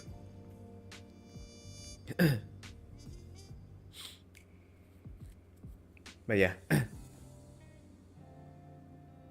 No. FR was really good with them without pre. It's just that pre made her a lot better. The reason being is simple, right? FR is a Valk that actually deals decent damage. She can paralyze, she can support very well. And most importantly, FR has the buff duration required to get HLT working. So, yeah. Reverist Stigmata. Let's go through this list first, then I'll think about it. I don't really remember at the moment. If they give HLT HLR time stop or not? Yeah, I mean, time stop is one thing, but yeah. We will have to see what happens. I can't really say anything about it. I mean, it's the future after all. Enna came, and then, yeah, Enna was one of the first farmable good sticks for all purpose. So, yeah. Do you think future purchases will get HR treatment with her basics get discredited? This question doesn't make sense. For one is, you have to consider the time, right? You have to understand how long it took for Anna to come out after HOR. I think it was like over 2 years or something, or is it 2 years? I can't. No, not 2 years. It's 1.5 years. So by the time Anna came out, right, HR was no longer really in the meta. Really, it's not even really used anymore at that point in time. So if a new set comes out 1.5 years, 2 years down the line, to replace the signature on their release, isn't that good? Right? Isn't that good? It gives new life to an old Valk you might have enjoyed playing, to give it a bit more play time. Unless, I mean, it makes no sense if you're thinking in such a way that you want to not put the signature to to think that 1 year down the line there's a new one you can use. That mindset simply doesn't work. You will never know what's happening in the future. There's no trend you can get from this one. The only thing I can say is the problem with Ice is that all Ice DPS is S rank. So it literally means, other than Memento, you actually have to go and pull an Ice DPS from Gacha. You have no alternative whatsoever. Which is why Anna came out, which would reduce the cost of having to go through all the full sets if you really want to pull a, you know, until Silverwing came around, a DPS Ice. The first actual DPS Ice that isn't S rank is RC. Then this is like 1,800 days into the game based on CN servers. So think about that for a second. So Anna's release will help in that regard as well. So you don't have to go all out to buy to pull the gacha for the SDPS. Ice DPS. Oh, look at oh hey, anyone remembers Deacons? Oh man, this set. Yeah. Yeah, just yeah.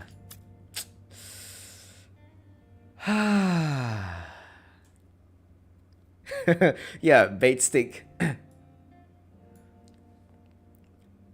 Ice Team can't do damage. Ice Team can't do damage. Deacons looks quite decent, yeah. Honestly, the art is quite nice, but it's just, oh man. I mean, there is. I don't know what's with the. I mean, Deacons is decent. Okay, let me just put it this way. Deacons is a decent set. It still does have decent damage, but the problem is that what was the? There is one set released with MC. Noble. Yes. Noble. So what's with Rosa and her garbage sticks, man? Yeah. So MC was released with the Noble stick, which was garbage. Then she got her Og,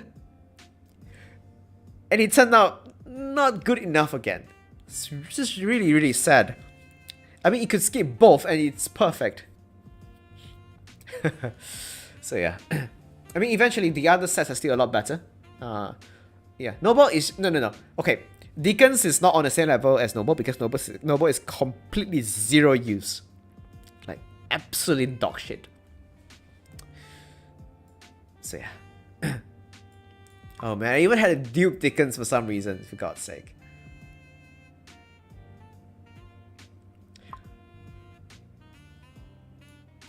I mean, Deacons is still the all-round, all-purpose stick, right? You can use any kind of opening and then it will work. Unlike some other sticks like Kafka, you have restrictions, and some you need the QTE and blah blah things like that. So there's a lot of stuff you can do with Deacons, but in terms of meta, it is just not that good.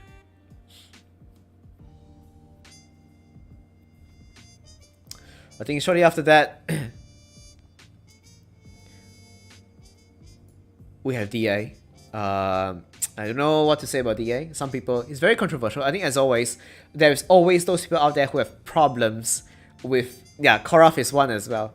So there are always people out there who are not happy with DA, not happy with VK, not happy with anything to run down, and DA is one of them.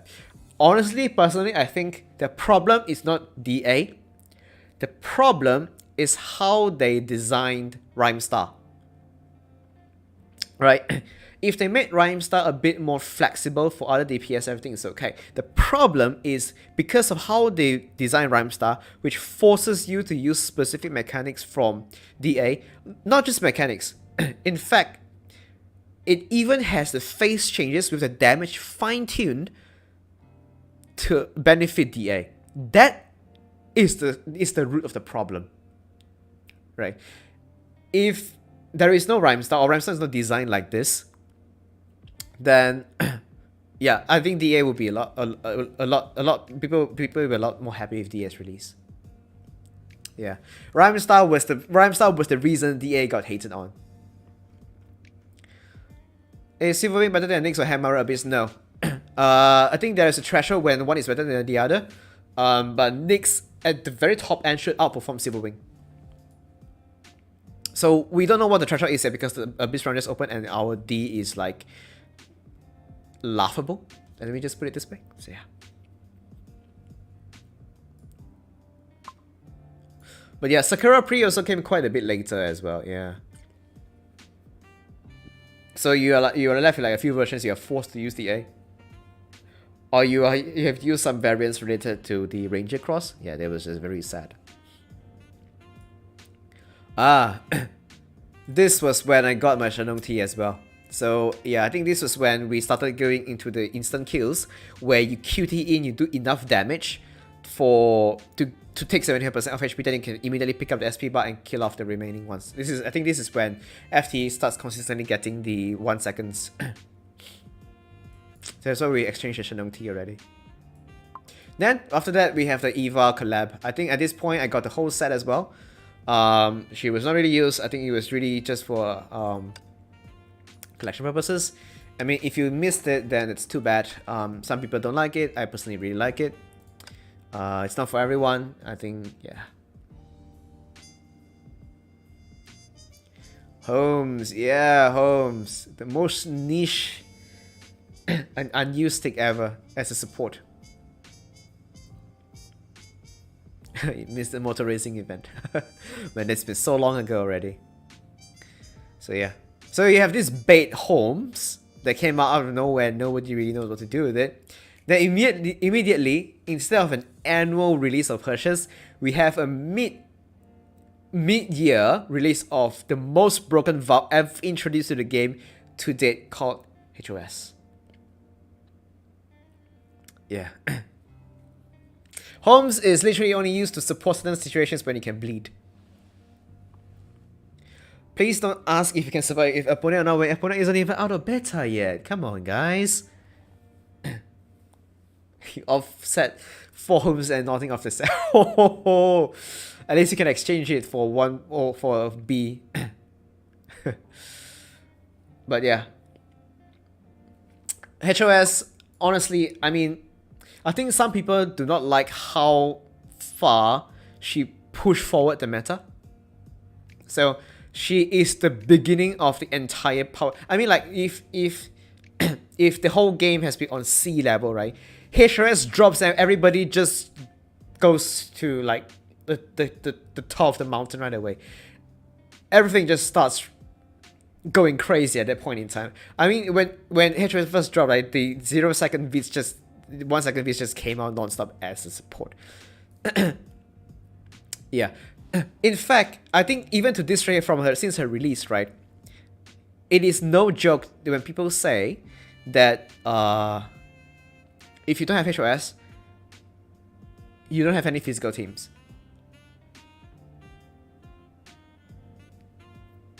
Yeah. She is just too perfect. Like, just take a step back and think about the paradigm shift she brought as part of this. She has time stop, which means you no longer have to worry about your supports eating up your buff timers, so all of the duration moves to your DPS. She has gather on 2 skills, the spear combo, 3 actually, the spear combo, the sword combo, and the extra skill on out. She has incredible SP recovery. She has that SSS skill that gives extra 40 SP. She has unique buffs, 2 of them. She applies them so easily. She can apply impair without even being on field. She can apply all the time without even without caring which wave the mob's in. There is literally no weakness to this Valk design to date. If you have not gotten this Valk, you are not playing any physical team. Simple as that. And yes, SSS skill works in Abyss. That is one of the... it's on SSS, so we have to understand the amount of money you put in to get SSS skill. If it doesn't work in Abyss, yeah, it would be really sad. No, HOS was designed to shift the entire game's paradigm, not just BK. You even use HOS to buff elemental Valks under certain strats as well. So, think about it. It's absolutely insane. Hey, cheers, Adams. I mean, come on, man. You can't really compare to Nohime, right? It's just a completely different league of things. Ultimately, we all agree that after HOS, everything just goes like straight up to the next level. No. Not S0HOS. That's not happening. Yeah, 680 is more accurate. Yeah, but she can Nova, she can also extend the duration of Turg as well. So that's one more thing. That's why it's always using Turg. Not to mention her times, the sus any from her chains, all of that stuff works perfectly as well. And her out on time stop, everything just works out nice. If you can sacrifice some damage, it's just good shit.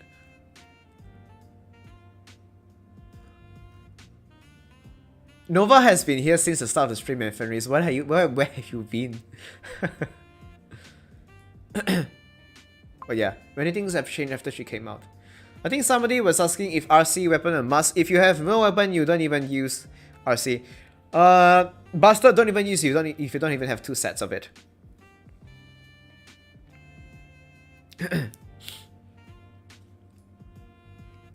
So yeah. Oh hey, it's Turg now. After HOS, we get Turg right away, which also is... A lot of people thought it's gonna replace JST, but in the end... Yeah. I wonder how long A will remain as good as she's been. I mean... You can... Until this day, she's still very good. It's just that... Things... So AE, right? It's still the king of damage. Nobody's denying that. The problem is the flip side that comes from getting the damage, which is efficiency. Efficiency equals to time equals to score. So, yes, perfect if you get more damage. But to get more damage, you increase the amount of time per rotation. You're actually losing the DPS because DPS is measured by DPS per second. So you lose the time factor, you lose the score. So that's the problem. AE's damage actually surpasses RC's damage in terms of overall output. But RC rotates so much faster that the small deficit doesn't matter. That 30% out CD on RC's weapon is almost one of the most broken things that has ever been introduced to the game so far. I mean, you can see the pattern, right? After this kind of time slotting, we have things like skills that reduce the switch CD. So switch CD tends to be one of the key bottlenecks in a lot of strats because you have to wait for the whole circle to finish turning. But yeah, switch CD. Then now we have ultimate CD. Just so no beta test. Please read the video title. If there's no beta, there is no beta. So yeah, Turg. Yeah, Turg when it came out, it was also quite controversial because people thought it was going to be replacing GST, but in the end, people just use them together. Perfect.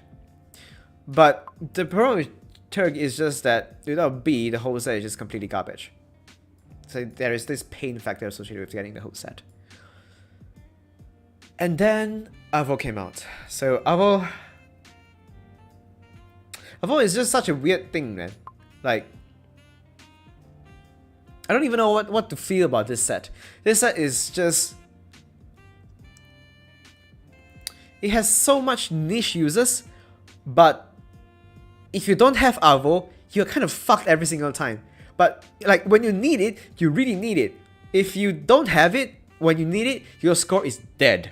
That's always how it is. Yeah, along with Abyss Flower. Yeah, you can live without Avo. But the problem is when you need it, the score grab is gonna be huge. Yeah, I got an extra M from my Dawi card as well. Yeah. So that's the thing. Avo is something that is very, very dividing. You either need it when you need it, or you generally just live without it without even caring about it. That's the thing. Yeah. It's just something that is very key to top ranks. I'm not sure if you've even seen DP strats. You can use Avo.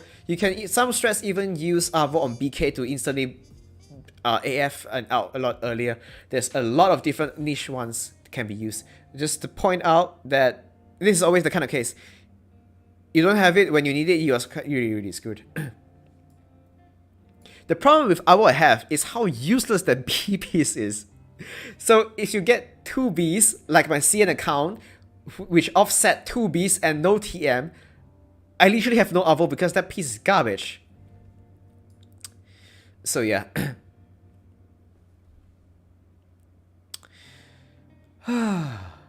Alright, so shortly after HB you would expect then it would be Nyx then. I think Nyx at that point in time when she came out, right? I remember there is a series of videos that I made called this Nyx train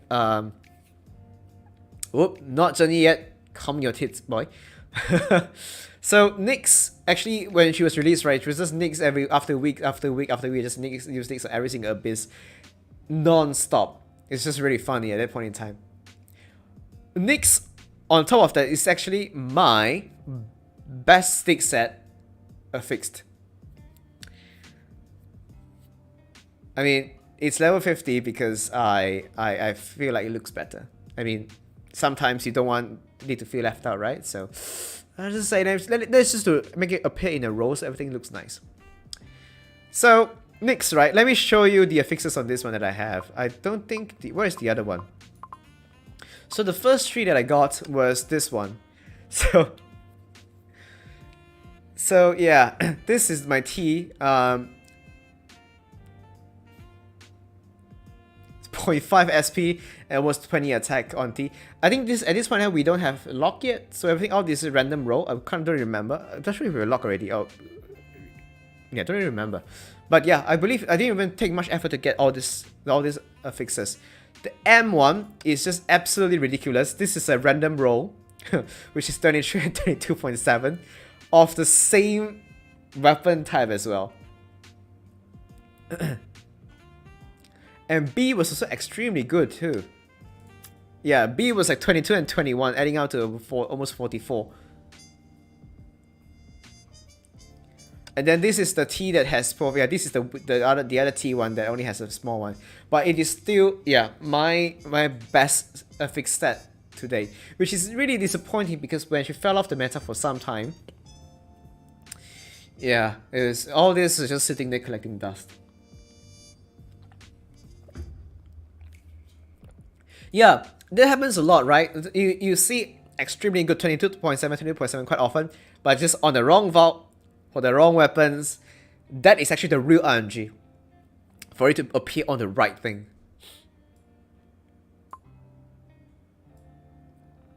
And then we have Zhenyi. Yeah, oh man. Look at all these Zhenyis.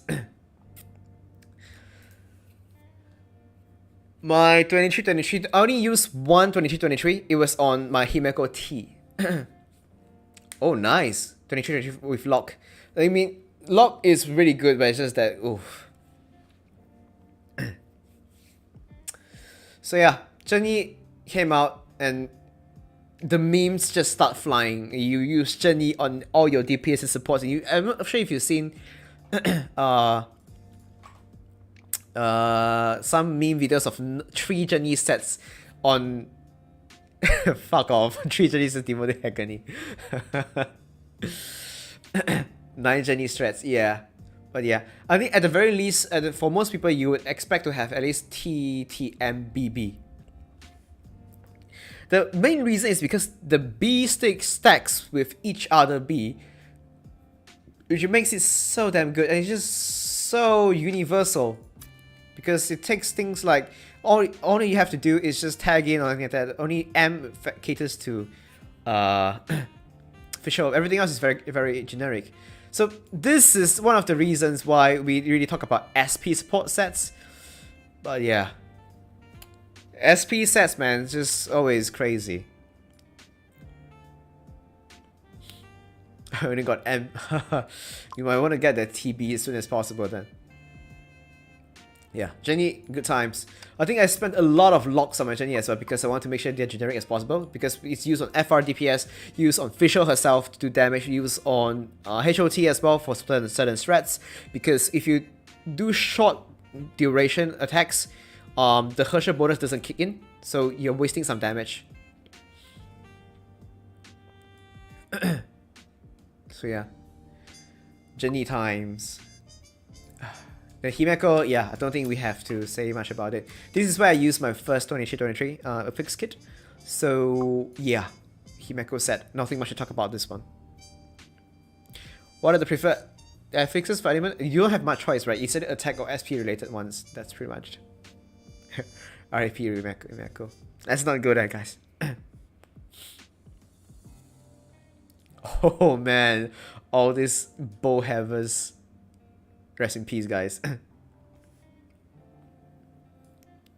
Hey, at least Fisher Boy is getting a buff. Maybe it makes you feel a little bit better. So yeah.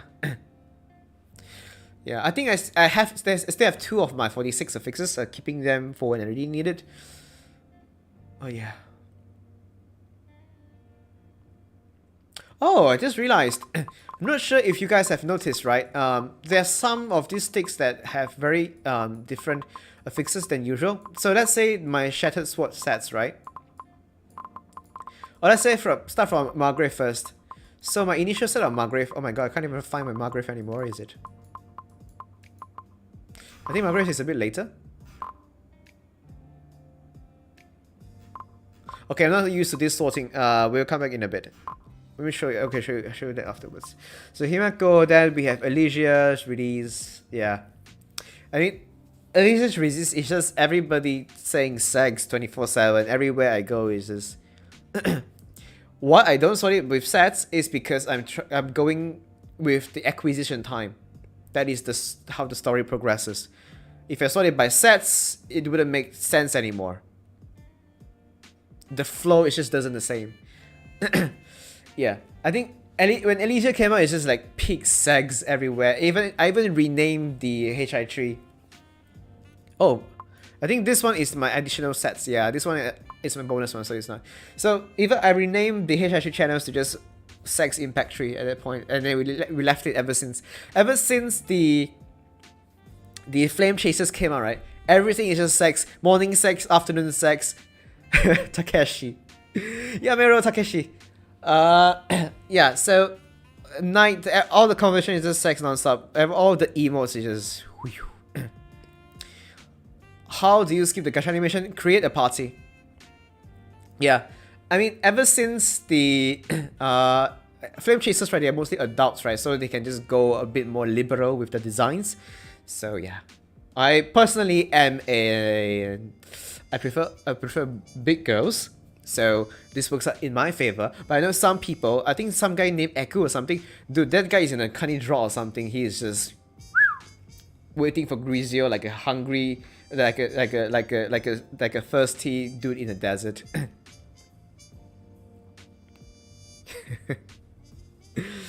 No, guys, no Grizio, no Grizio memes here, okay? No. Let's not go down that path.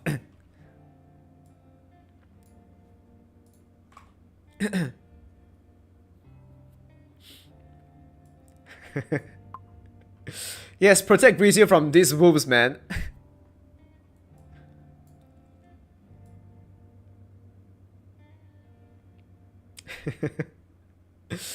I mean, you could blame the dev, but, you know, in the end, you are the one who is being attracted to it, so...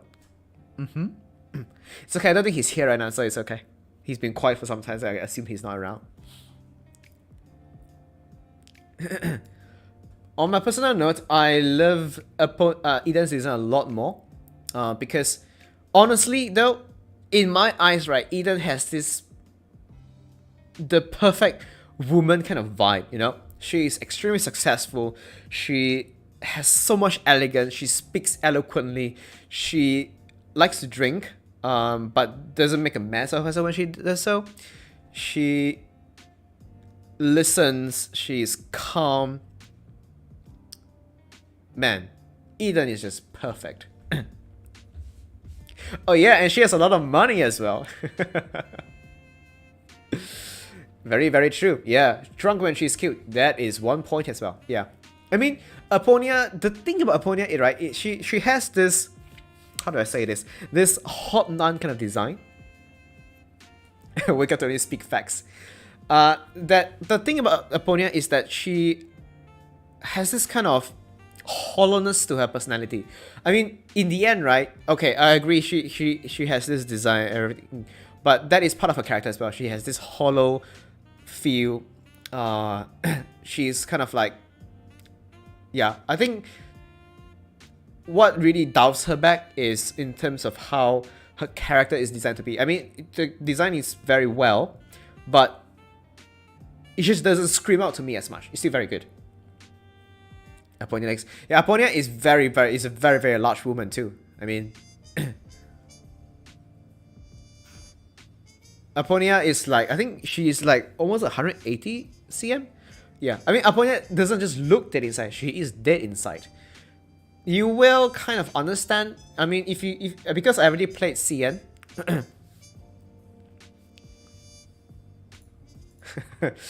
If you already played CN, so I know the story, but you will kind of understand why Aponia acts and speaks and looks the way she is. When you play the story this version, you come to understand her a lot better. Greetings, Andy. So yeah, yeah, I think a bit more understanding of her character will help a lot more. But Eden, it just exudes so much woman feel to her. You can just know. Yeah, the gacha is already done like long ago. We're already like 2 hours into the stream. The gacha was finished in like the first 20 minutes or something. For gacha now is sex stream. Yeah. Then no. Eden is not taller than Aponia. Aponia is now the tallest Valk. You should go and see how big is Aponia. She is just so tall, so wide, and just very large. You will play this version story, you will find out a lot more. Yes, Mars got the description right. Eden is like that one girl you can't seem to reach and you just look from afar. You're even afraid to get close to her. It's too bright. We are not counting horns. I mean, if you're counting horns and ears, like Sakura is like over 1.9 meters tall. It doesn't make sense to include those.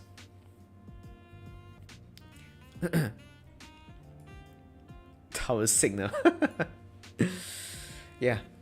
Okay, so after Elysia came the very controversial Mobius release, which also came with an A rank, which also came with a very good set of stakes.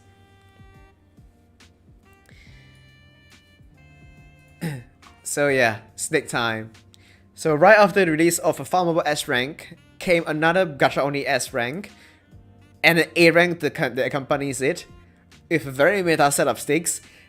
And a new elf. Oh god, I think at that point in time people were like, oh my goodness, oh no, that kind of feeling.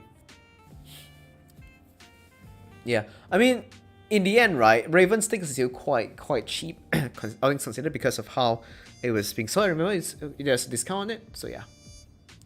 It was controversial not because of the vault, it's because of the release schedule. We had an S, then we had a farmable S, then we have another S.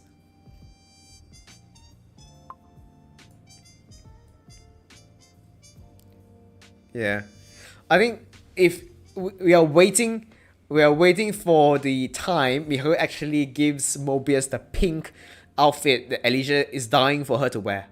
I wish that day comes. I don't know when it's gonna come. Hopefully it will come. I think knowing MiHoYo, they might actually do it. I don't know when. So we'll just have to wait and see. Yeah, Klein is just a huge game changer. You know, once you read the description, right, you say, it can read... First you look at it, oh my god. This elf resets the Switch CD. Then you go out one more star, oh my goodness, this elf can QT in Valks from just using ultimate skills. Like, oh man.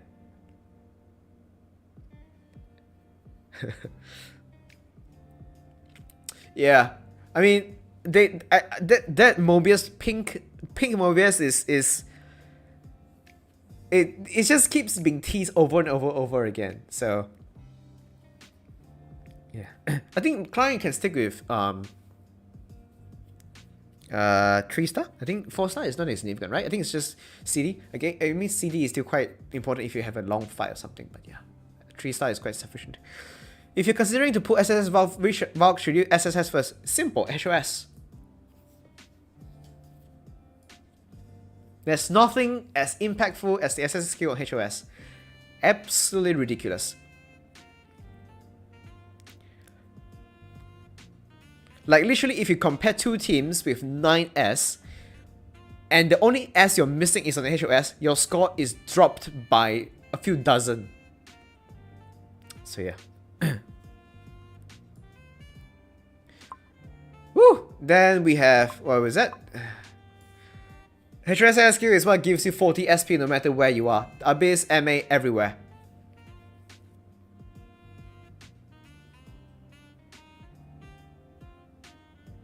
What do you think about the free bow we can get from the current event? That bow is very good. In fact, if you don't have the waltz bow, just max it immediately.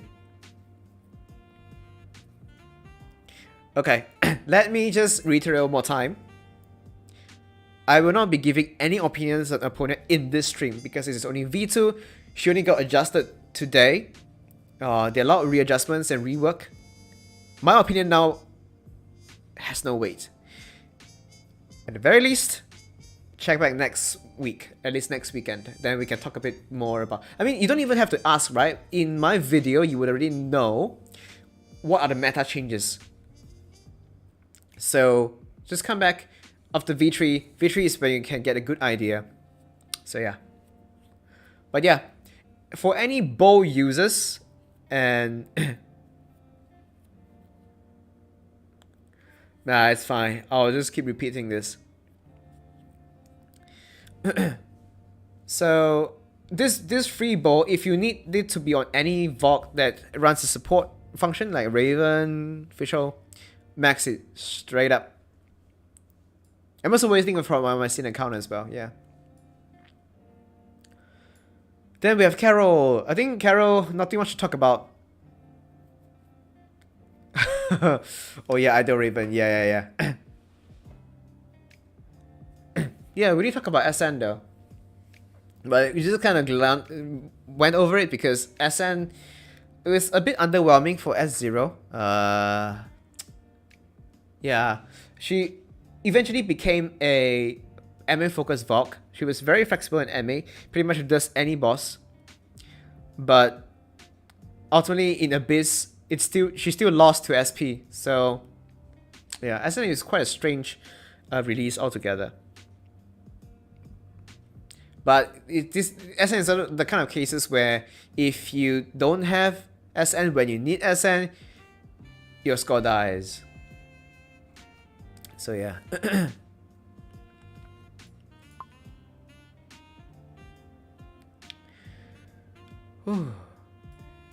Yeah, Carol came, and then especially Paganini M, right?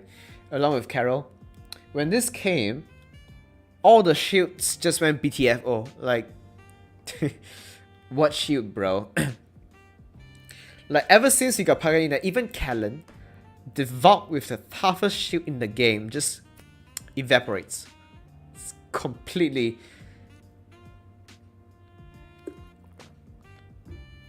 invalidated. Oh, VK. VK, because, yeah, we'll get to VK when we go to the weapon side of things.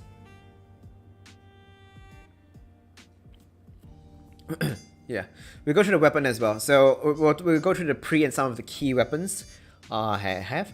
So, yeah. But yeah, after Pagani comes out, everything that has a shield just gets invalidated, like ranging anywhere for Helmaru in MA, which already has a huge shield, Kasumi, Andrews, all physical shields. Yeah, no Paganini, just suffer. No Paganinis. Yeah, Paganini is just really damn good, to be honest. It's really, at least try to get to M, which changes a lot of things. Then we have this Stig. Honestly, pretty damn nice. It's a bit out of character though, but I ain't complaining. It's still free after all.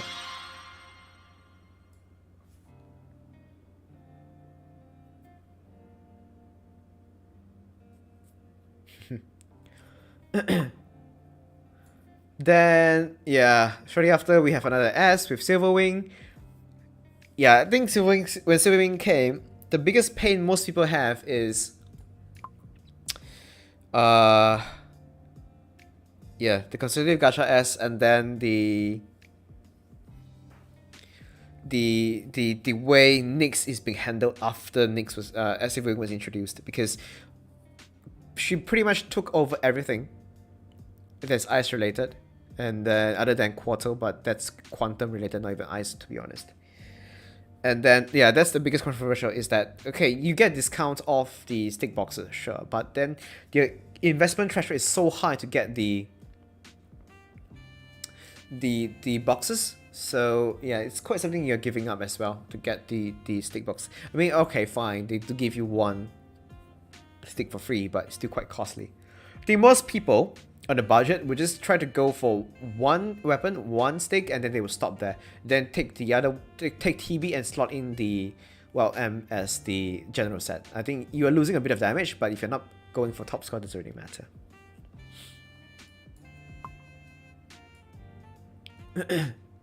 And then after that, right away we have PE. Oh god, my goodness. PE is just, how do I even begin to talk about PE, man? Okay, so this is our last stick in the list already, or at least the second last. PE literally released right after Silver Wing, along with another SPA together, along with a new elf. Oh boy. But yeah, PE came, invalidated HOD altogether, and all physical bosses pretty much. I mean, we haven't seen the Triple S Jizo yet because, yeah, you know, because that might favor BK, so they cannot have it right up. But yeah, PE came. Honestly, if you have to compare Silverwing and PE, right? If we know, I mean, we know that PE, before we even get Silverwing, right? PE we would know first. Yeah. I just have to say, hey K. Oh my goodness, your name is just so difficult to even pronounce. Kevin Lo? Yeah. So, PE came. First problem is PE is just too damn good. Unless it is specifically tailored for BK, PE out DPS on the same rank level. PE destroys imaginary bosses and all new bosses related to imaginary and physical. PE has severe reliance on the tree set, which is why normally if you don't have a tree set, you kind of just use Ellie and Dante in the meantime to get tree set, because the tree set allows you to instantly delete stuff like right away. So that's usually why, yeah, one of the cost reasons as well. Durana Elf is not that important, honestly. It is important because it resets CD and things like that. But in terms of buff, it is just a bit, quite a bit more than T0, but if you're not chasing the kind of 0-1 second stuff, you can live without it. But yeah. Why they haven't they rerun tank in like 4 months? Tank is coming this version. Don't worry about it. Spina, Astera Sigma suit for HOF? No, I'm pretty sure Ragnar Sigma is based on charge attacks. HOF doesn't have charge attacks. It's combo. Right? It's combo, right? I remember quite vividly it's combo. So yeah. So PE sticks as always. I think I have one spare as well. Got a dupe for SP regen. It's used from time to time. And then yeah, there's also this Kiana Beach Party T that was taken. I think you've seen recent beats as well. So it's always used for the SSS HOD strats. I mean, sure, if you use T, but I think overall you really want to avoid this set because we have an alternative set, right? The Leeuwenhawk TB and Tails M. Just go with that one instead. Any option for visual outside of Journey? Not much. You either use Journey or you kind of cope with Terg, but I don't think that even works very well. Which elf is the most important? I don't know. At this point, you should pull the elf that gives your existing teams the biggest advantage. So let's say you have your physical teams the best built, then you would go for the elf that gives that the most advantage. So with that, you can cover things that normally you won't be that as good at with the same team. So that would be my approach. Saying if there's going to be a best elf, there's so much elf at this point, there is just no, yeah, no way to answer that. Go for the one your account would benefit from the most. That would give you the biggest benefit. Or elf recommended for FTP? Yeah, of course. Sometimes you have to take a step back and think some elves are quite good to have. Like T0 with its bleed and all-purpose physical bonuses. Fusi works with any elemental Valks and things like that, but even the bonus is very small. It also immobilizes. Whenever you can afford, there are some Valks you think you don't really need. The elves will give you more mileage. You should go for it.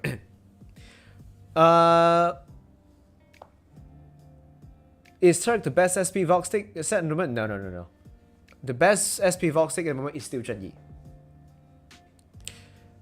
Well, okay. Let me put it this way then. If you're talking about the most all-purpose SP set that works on largest coverage, then yes, the best value for money is Turk. Whereas in terms of strength, the leap in strength you can get from having an SP set would be Zhenyi. Because Zhenyi's bonus is really high. So yeah, it depends on how you're looking at it. So if you cost efficiency, Turk. Strength and upgrade is Zhenyi. But Turk is just a lot more efficient.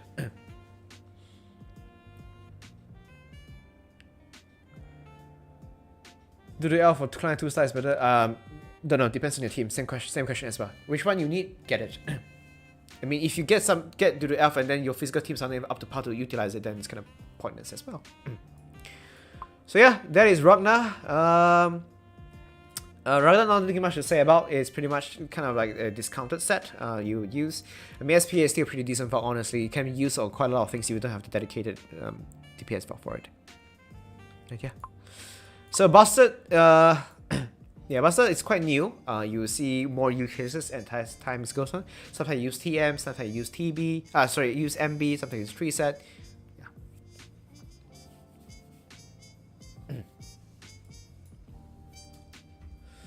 Okay.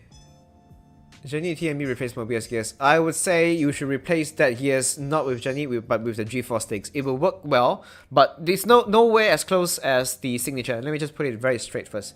But it will be our next best alternative option. Just farm the G4 one, prepare your tokens and everything, get the G4 sticks, put it on your DPS. That is what you should be doing. Before we go to both the weapons, let me just share with you some of the things you might not normally see. So the first one is my Margrave set.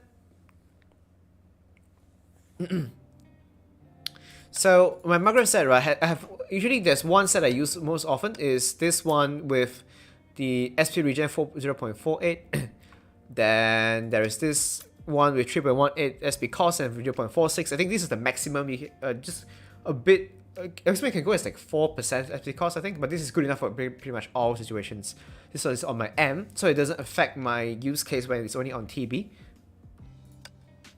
As well as the B one also has, I think this one is 0.5 on my B as well. Yeah, this is 0.5 and 70.7 attack. So this is what I have on my AE for most cases. That's why some of the strats that you usually see on my vids that have very high scores, sometimes it's not possible without this kind of fixes. I don't usually say this, but you kind of expect this already anyway. My swords also has a 3.2 on T, 0.44 SP as well. My M, I think, has a what was it again? Which is the other one? 3.2 again. But this one SP is a bit lower, is 0.37.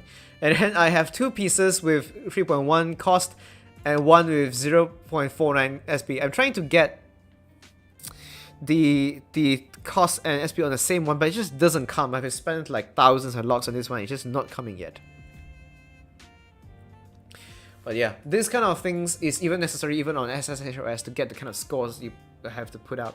So yeah, it's affixed gaming non-stop. SP cost is the SP refund that comes back to you as the person on the stick, using the stick, after the initial consumption is taken. So let's say you have 9% SP cost, your out is 100 cost. So using the out will still require you to have 100 SP, but after you use the out, you get back 9 SP. Straight refund.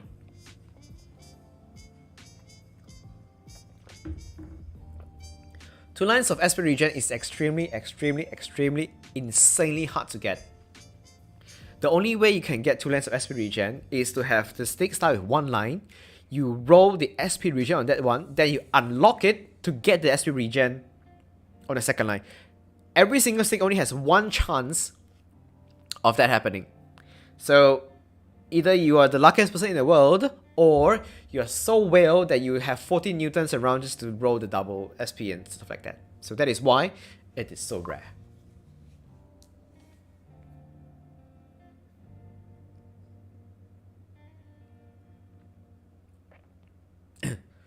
I mean, Nova, isn't that exactly refunding? You spend 100, then you gain 9 back. Right? It is still a way of refunding, right?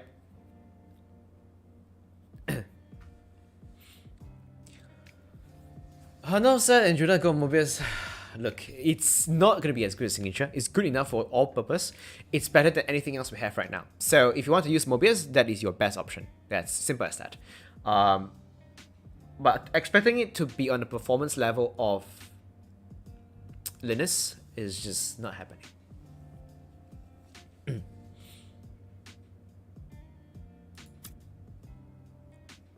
Okay, next is weapons. I think this would be the next segment. Oh my god, look at the bling on this page.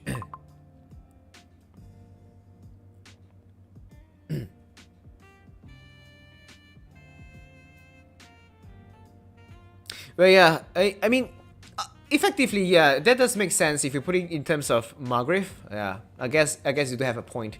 But in layman terms, you would see, yeah, kind of, yeah, I guess you're right in that case.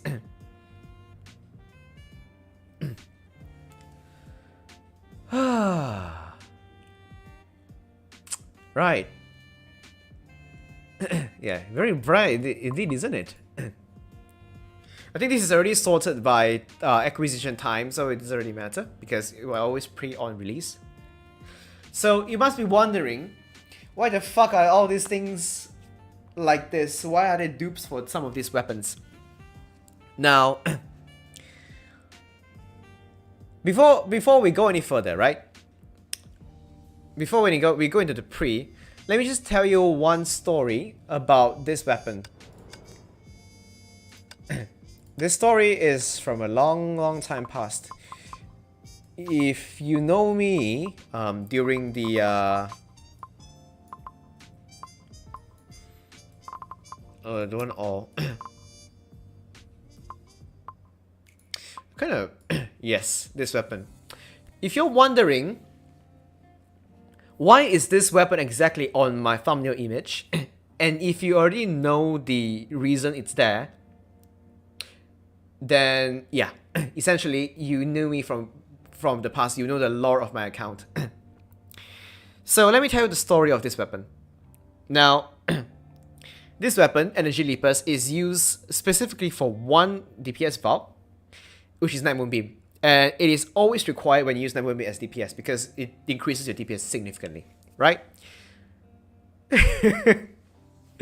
So, when the last time it raid up was before Night Moonbeam DPS was meta, right? So if you missed that raid up, you did not pull for this weapon because you thought this had no use, you wouldn't have it. Yeah. So, I didn't have it, right? I was already rank 1 at that point in time, but every time this comes around, I had the potential to lose my rank 1 position because I don't have this freaking weapon. This weapon is also not in EH, Exchange House, so I have always coped with either Arias or Jingwei Wings whenever I did Doom. So I even created a new record for using Jingwei Wings on Doom, using Jingwei Wings is because I don't have Leapers. And I suffered on this for so long. Every single time Doom comes, I would pray, I would beg for Energy Leapers to rate up again. But it just never comes. Even though I see with my own two eyes that CN gets this weapon rate up twice in the same amount of time, it doesn't come for C even once. Not even once. So I keep coping and coping. I run the risk of not getting my cap scores and losing my rank one, even though I don't think I even lost it even once. But still, on one fateful version, this weapon went into exchange house. With all the glee I can muster, I paid 4,000 weapon resonators. I got this weapon. I was so happy. Doom came. I got my cap scores finally after months and months of waiting for this weapon. And then Masters ended. Right after. Which means this weapon immediately became useless. It was a 6 to 9 months long wait just to get it, for it to become obsolete. Hey, at the very least, I managed to get it and got the score I've always wanted to get, the cap score. I got the video before it went to shit. Yeah. So yeah. That was the story behind this Energy Leapers story during the Masters. During the Masters time. The only rank 1 player in the world who doesn't have a fucking Energy Leaper. Every single Doom comes, I die a little bit inside. Yeah. I did get it. Single use. Okay, 2 use. Yeah, is it 2 use? I think one more time was used on Himeko as well, the old boss with the tree, with all the summons. I'm not sure some new players even know that boss exists. Yeah, that was the story with Energy Leapers. Eventually, why I don't have this weapon anymore is because I don't have the weapon anymore at this point, because the weapon, okay, so you know the old blasters, right? The old blasters were so garbage, I basically salvaged it. So when the pre came for Positron, I actually do not even have the base weapon to create this weapon. So at that point in time, it's a simple choice, right? Using the weapon I waited 6 to 9 months for, bought it, happily used it once, became obsolete, and it became this weapon. No. The Leapers became this weapon because I needed it. Right away. And I don't have any other weapons. So yes, this is the story of my history with my Energy Leapers. Which ended up becoming this weapon, Positron Blasters, and used until today by Night Moonbeam. So that is the story of why the Energy Leapers is on my thumbnail. So yeah. Okay. That's sorry. It's a bit of throwback. But yeah, the relationship ended real quick. At the very least, it was a happy ending. There's no anti or anything involved here. So I guess it's still in a good side of things. So yeah. Donut Soul lives in Positron. Very, very true. So yeah. Right. Pre-came, I think the very first one we got was the Naraka, which was Memento's weapon. This came, it revived Memento for quite a bit, with all the Cat T Newton strats. It's just a lot of balding involved and things like that. But then it fell off meta quite soon actually, because ultimately Memento doesn't have any time fracture, doesn't have any kind of the lack of time fracture is really, really bad. What was the community reaction when we first announced the concept of pre-arms? It's alright. I don't think it was such a big backlash. Because it was done... Okay, for one thing... miniature one. The one thing about pre-arms is it doesn't cost any money. right? Because once you have the base weapon, you could make this for free. That's the key advantage. So the reception is alright, I would say. I think it only got a bit more heated when there's 2 every version for a while, because the mats doesn't keep up in time. But yeah, because it's free, so yeah. Sorry, mate, this is not the time or place or any kind of information you can give me to help you with technical problems. So yeah. Wrong place, wrong time, bro. Then we have these Mech Typhoons. I think Pre was pretty hype. I mean, in terms of the backlash, is pretty lukewarm. But in terms of the new things it brought to the gameplay, is very good. I mean, a lot of stuff is because I think the biggest thing about Pre is that we are no longer bound to weapon active that cost SP, which means in a lot of cases, like in MA, weapons or Valk that have weapons that uses SP is just useless off the bat. Exalted came out a bit later, or... Wow, I actually don't remember. Maybe EX Abyss already exists at that point. Yeah, I can't remember, sorry. It kind of lost track of time already. So yeah, one Mech Typhoon was with DJ, because at that point in time DJ had some use, but it was like some use, and literally the sum refers to less than 5 times.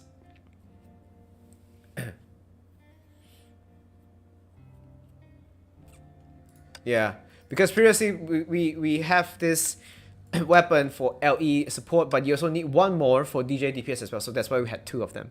So that's why. Then here's another story of a one-time use weapon. Oh, actually, it's 2 times. So if you are around, okay, this is another Doom story. Not surprisingly, it's always freaking Doom. Why do I have 211 Pre here? If you remember, long time ago, the standard Doom team was Night Moonbeam, CH, and Luna Kindred. Okay. And it's always the same capitalist strat where you paralyze Doom and then you get Luna to come in and do its break issue and break shield break and everything. So the problem with that is Energy Leapers has a 40% crit rate chance, whereas Positrons have nothing close to that. So you're either going to spend 1 hour just rolling one proper run, or you make 2 of them. So you would have CH deploy 1, and then you would have 1 more for Luna to deploy for Night Moonbeam. The problem is that strat was only used twice before something else came along and Luna was completely useless again. So this Pre made used twice and then it's done for again. It's literally only for crit rate for Night Moonbeam. It's always Doom, man, for fuck's sake. Do you think pre-arms race still exists? I remember hearing about it a while ago. Pre's first came out. It depends though. Honestly, even for me, right, on CN, I play on monthly and BP. I don't really have a problem with pre's at all. I have quite a lot of pre's on CN as well, like almost a whole page of this amount, even on CN. Excuse me. Nobody sees the RS for now. I even have this garbage, okay? Why are you guys looking at RS pre and not this garbage instead? This weapon was released as a meme where you cannot manually aim BN to fire shots that doesn't even use CAT-T. And then this is so useless that the moment this came out, that became useless. I mean, this is always the case, right? For some reason, BN's weapons are always bottom of the barrel garbage. I mean, the ammo is cool, I get it, it's pretty cool, it's okay, but it's always replaced, always bad. It does look cool though. I mean, honestly, it does look pretty cool. I'll give it that. Where's my BN at this point? I don't even remember if she's anywhere here. Yeah. I mean, look, it fits so well. The problem is just, yeah, useless. Yeah, it doesn't fit. I mean, if it does fit depending on kind of strat you're playing. If you're using Cat T, then it'll be useless.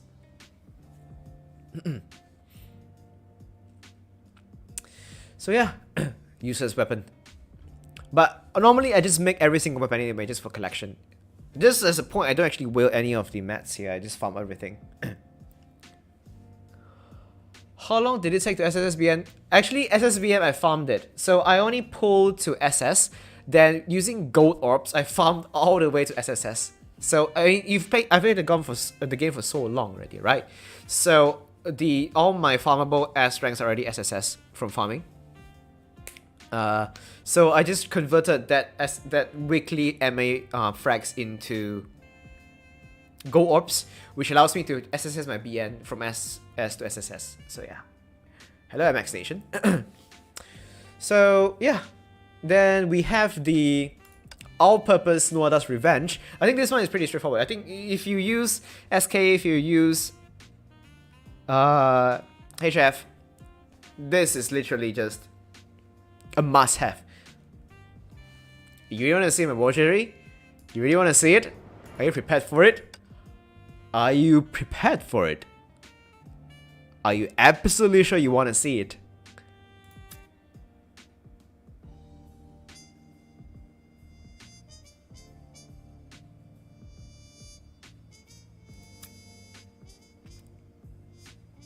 There you go. I mean, this is not related to F3, okay? This is just a very, very old account.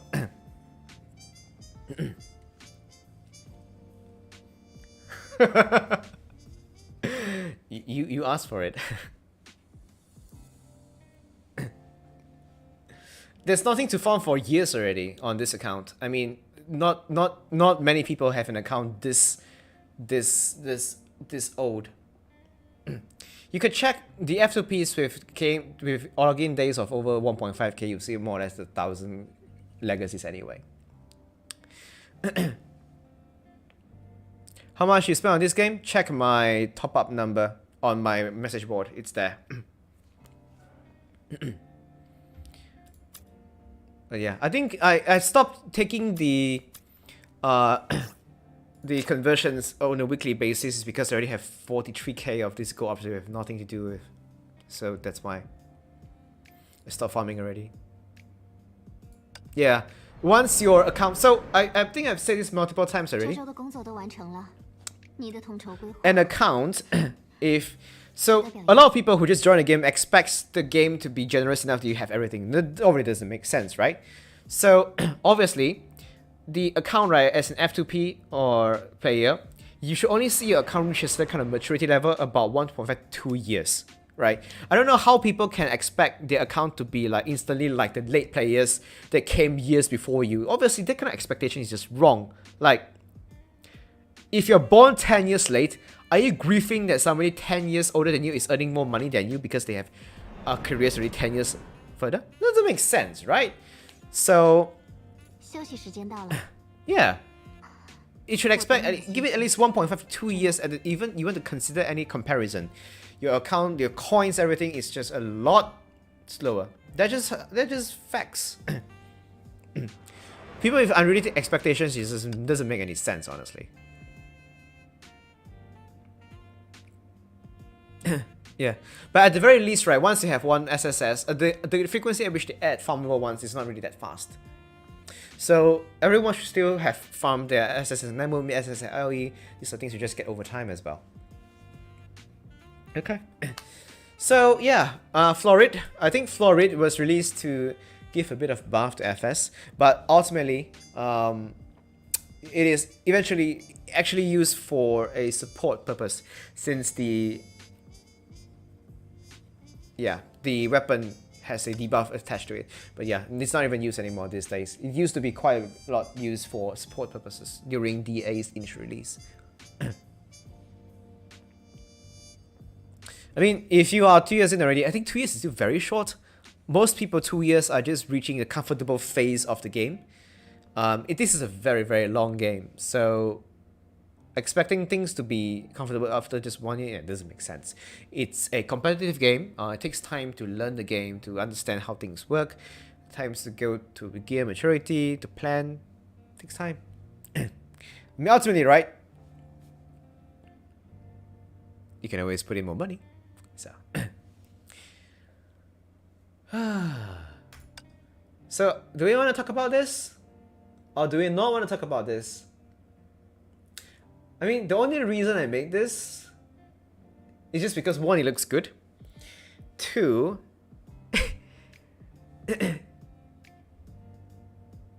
it's because for collection. That's pretty much it.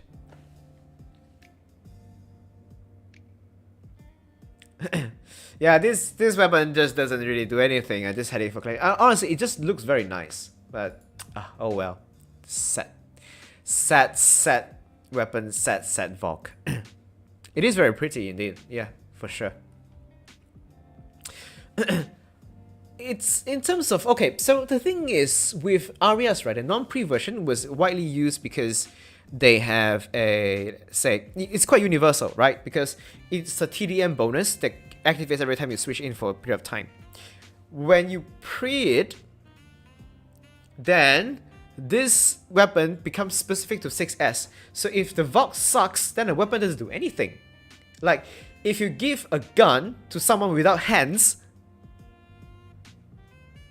you get the idea, right? So, hey, Yume, the stream has already been on for 1 hour, 2 hours and 37 seconds, 37 minutes already. So, you are really, really late. Fit gaming though. Yeah. Feng Honda, I have it but never use it. Just leave it. It's a very, very niche one, so don't bother about it.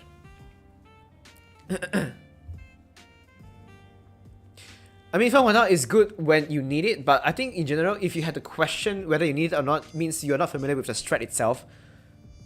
So yeah, it's probably not important for you. Then I think these are, I think the one for AK, her scythe. I think this brought her to be quite competitive for some time, but ultimately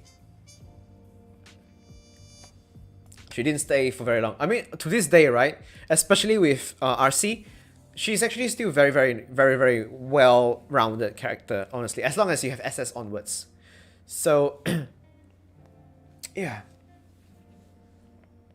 pretty decent weapon actually. Then I think this Bria's Axe is one of the most defining priests that have been released, because it now allows a lot more strats to have its own impair source, TF trigger source, as well as being able to keep the Valk on field for any kind of retrigger of Newton. This weapon was so good that anyone that has DK must make it.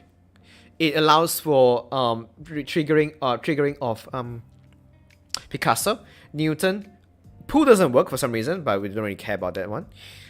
It allows the character to stay on. So things like, I believe things like CH Blade Barrier means it appears on 2 of them.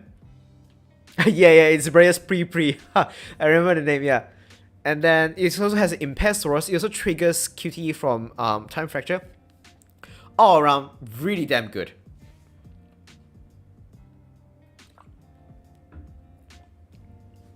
Yeah. Then we have HOV's pre, which brought her into meta for just a little. I mean, it's still, when HOV's pre came, it was still very, very... I mean, she is already off the meta for so long already. There are better Vox, but... yeah. Doesn't really save much. I mean, it does give some utility to her to do some heavy damage, but yeah.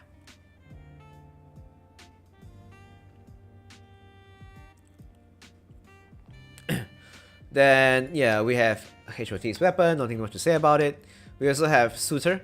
So, yeah, this weapon is obviously BR's weapon, right? So, nothing that we can really talk about it.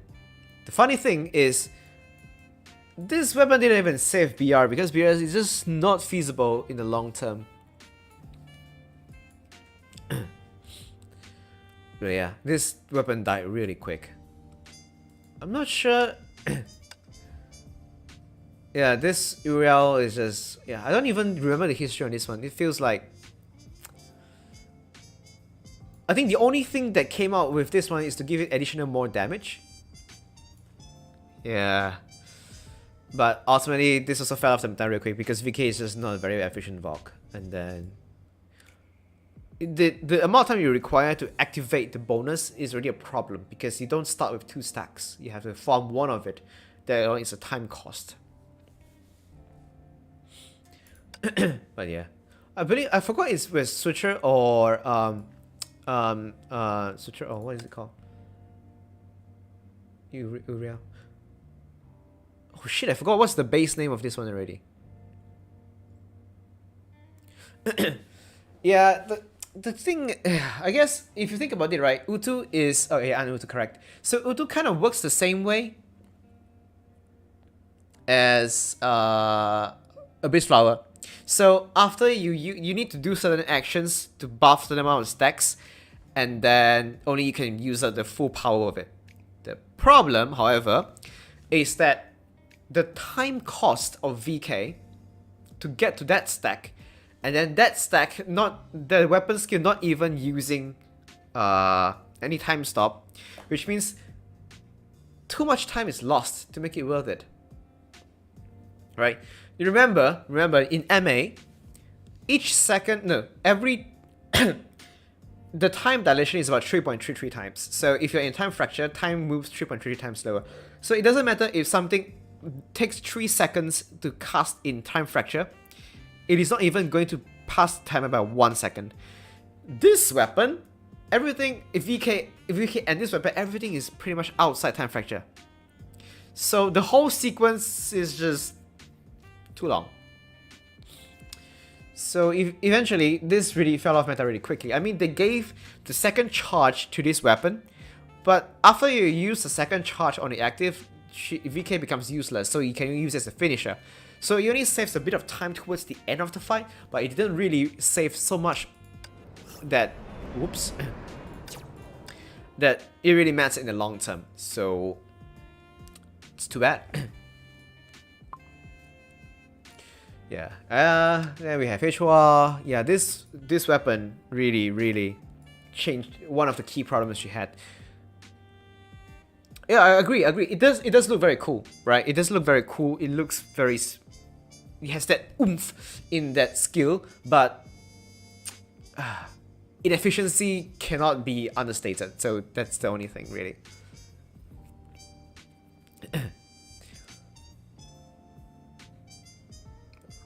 Yeah, the DR is very good, honestly. It fixed a lot of problems the HOR has, but eventually the lack of time stop is just not worth it anymore. Just not efficient.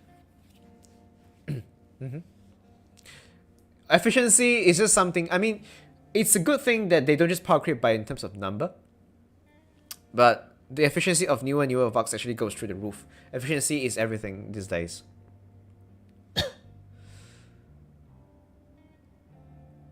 Yeah, my account is actually better than most beta accounts, except if you need SSSA, then that's too bad. Oh, I think on your side of things, right, your EN account is not copied from existing accounts. You are, I think EN ones are like a template account. For CN ones, right, I think ours are actually copied from existing players. So most players, if it's well, you get lucky, you can get a very good account.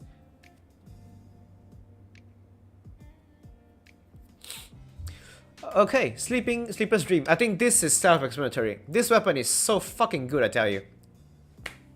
Sleeper's Dream is just it's just so good. I mean, honestly, it's just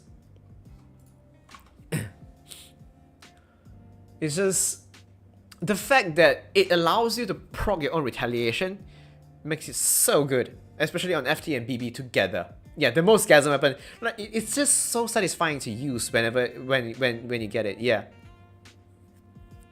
So yeah, one of the best weapons. Hey, Kobox. It's very strange when somebody calls me Lao Da because that's actually a valid Chinese term, but most people just think you're just swapping the Ta Lao around. Yeah, one for each of the twins. Just too damn good. Like, a lot of the initial 0 seconds with BB are all done using this weapon. Good stuff. DA weapon, it's very also a free DK block, correct. Yeah, one of the strats needed that in the past as well. SN pre, I think SN pre ends up, like, it's mainly just kind of a damage bonus. Yeah, nothing really significant when this came. You really fix a lot. Didn't really change anything, it's just a damage bonus. Then we have Domain Ascensions. Pre-arrivals, we don't really have that much story, right? Because we already know it's pre from the start. Salvation of Sakura, yeah. This, I call this the Rhyme Star cross, because without this cross, you just don't Rhyme Star. It's just too good. But this came out quite a bit later on, I guess. So at that point in time, people already got fed up with Rhyme Star, and then when this came out to solve your pains, it's kind of banned it at that point in time. Yeah, but this is the defining weapon because of its application on Rhyme Star. This opens up strategies for a lot of different Valks and different compositions to come into play. So yeah, pre on arrival. This Olivian down pre, right? It's a very niche weapon. Honestly, if you are someone who doesn't really care about the top 1% of strats, forget it. Okay, fine.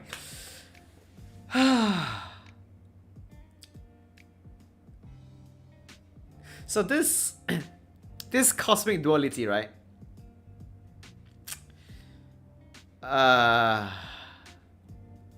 Honestly, one of the most underwhelming priests in the world. I mean, this is not exactly a problem in itself. It's kind of testament to how AE is already very good at that point in time. So yeah, it's just not really, it just makes it a bit more convenient. Nothing overall really changes. But yeah, it's good because AE herself is very good. So, I mean, it's Hua anyway, right? You can expect things to be very good. I mean, I think Cosmic Duality these days has a bigger impact on HOS instead, because the amount of SP you gain from it is more than the way DOS can give. On top of that, it's also because you don't have to do the combos to actually get the SP back. That is actually one of the key features that people use this. So, a lot of this stress recently, right? Oh, fuck off, Slap. That is so pointless. As if losing the bit of HP ever really concerns anyone, right?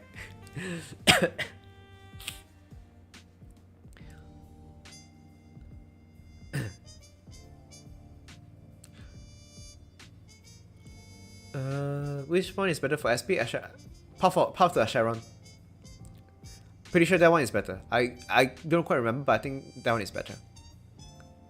No. It cannot be 0 SP. That would be completely stupid. It defeats the purpose of Margrave. Yeah, it's answered already. So essentially, if you actually don't have the SP cost, Margrave is dead. You can't even activate the 2 set. Oh, sorry, the B piece at the very beginning.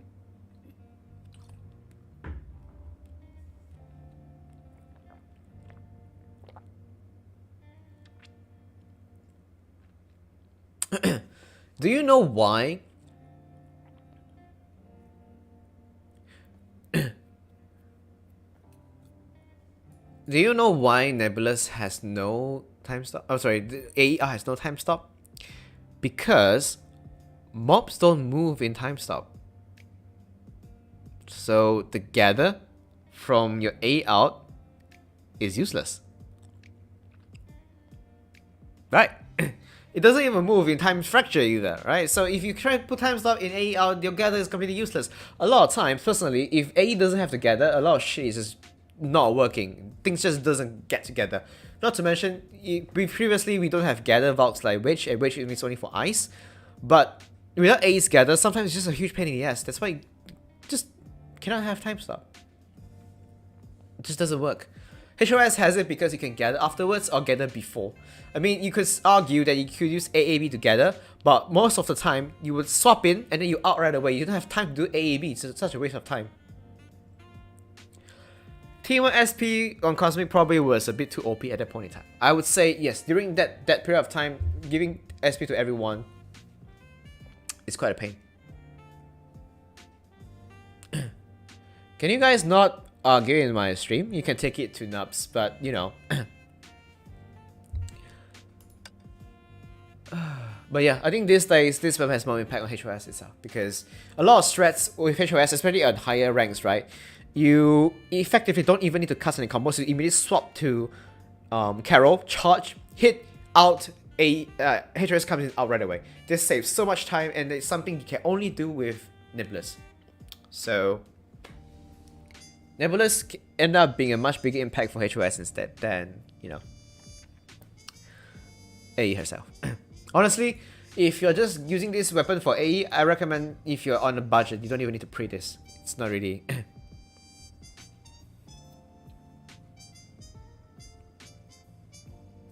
I'm pretty sure the overall SP you recover from non-pre Nebulas and the max one is exactly the same. You don't get additional SP.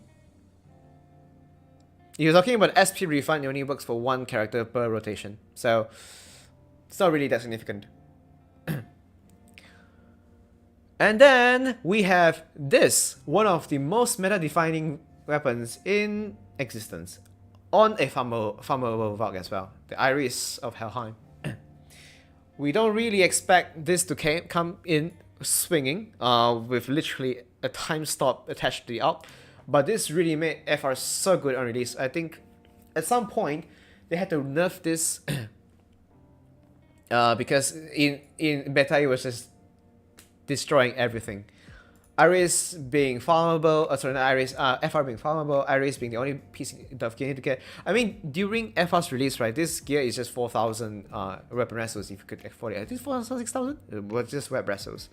If you have that spare, you would have it. I think afterwards they also added to BP as well. Don't really remember already. But yeah, Iris, very, very good weapon. A bit too strong, I would say, but yeah, still very, very good. And then we have this. This BK DLC 6.9. Let's just call it that. Good lands indeed, very good lands. I have become Death Destroyer of Worlds. Very, very true indeed. But yeah, good shit, man. Abyss Flower. A bit too strong, maybe, but all things considered, given how BK is just falling off so quickly, doesn't really matter. So yeah, Avalanche was good indeed. Yeah, the pointy stick of doom. Yeah, better, it become better. Every patch is BK patch. Yeah, it used to be that case.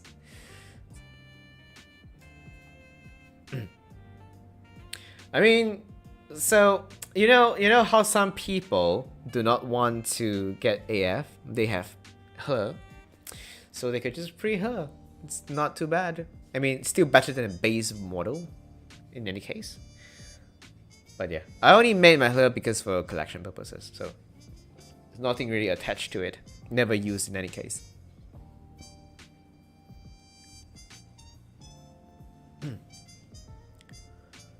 But yeah. I mean, it's kind of like, it exists as a copium option if you don't really want to get Abyss Flower, but I mean, it's your choice. Then we have this, Hecate's Sombra. Man, this weapon, the funny thing about this, right? So, it did not exactly topple BK, but this ended up becoming another BK DLC 7.0.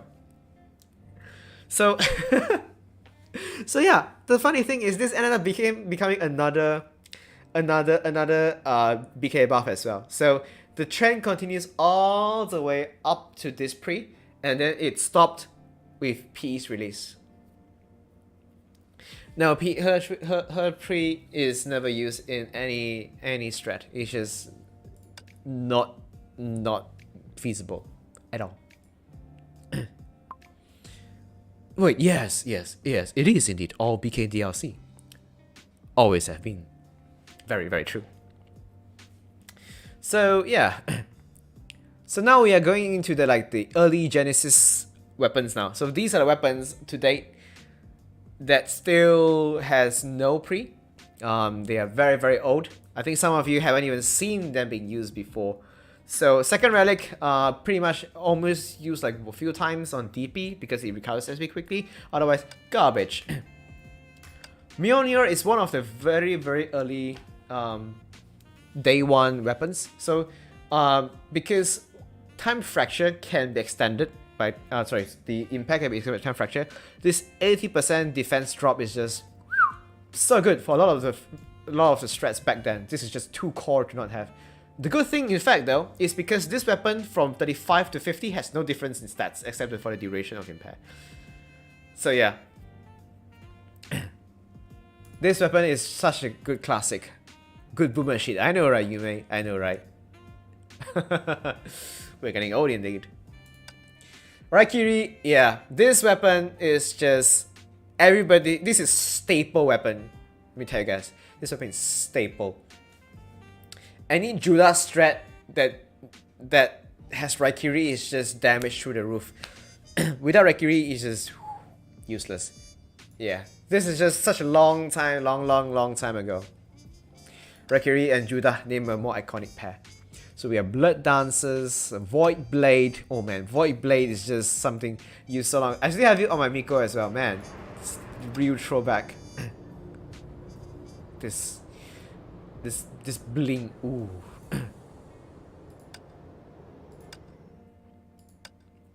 Man, so classic. Yeah, all these. Yeah, it was so good as well. It forces things to stop moving. It gives time slow, gives crit rate. Shh, nobody needs to know that. So then we have Jingwei Wings.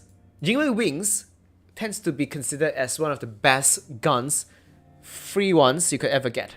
So it deals a lot of damage, and it stacks very quickly. So yeah. So this also ignites. So this is quite key for Dark Zichen Yuan strats in the past because you need to ignite from it as well.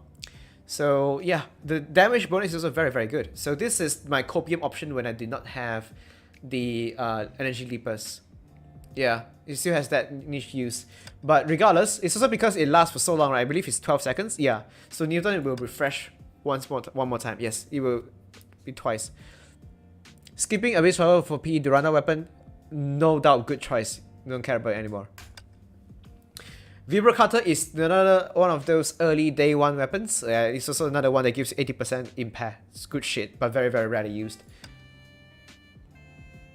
I mean, Divine Key is 10 attack or something of that sort, right? But you really gonna skip a base file? You're really gonna skip PE's weapon for 10 attack? No. Don't do that. Please don't. Then you see another weapon on my thumbnail as well. In fact, 3 of these too. Have I ever used 3 in the same week? No. Why do I have 3? Just because. I mean, people are like, dude, look at me. I have 2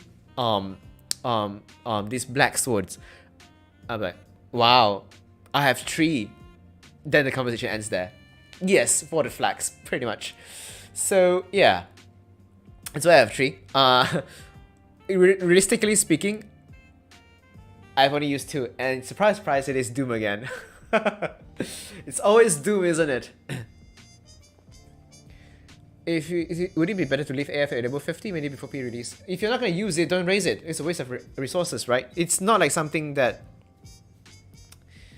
you have to raise just for no reason. Hey, correct. Blood Dance is... I mean, Blood Dance is Blood Dance, right? So, nothing. I mean, the thing is, why we only have 2 Blood Dance is pretty much every single week, even if you run triple elemental teams, Blood Dance usually is only used on 2 teams because one of the team would be using DB and Kikaku. That's why there has never been a case where 3 Blood Dance is needed, because Kikaku is just so popular back then.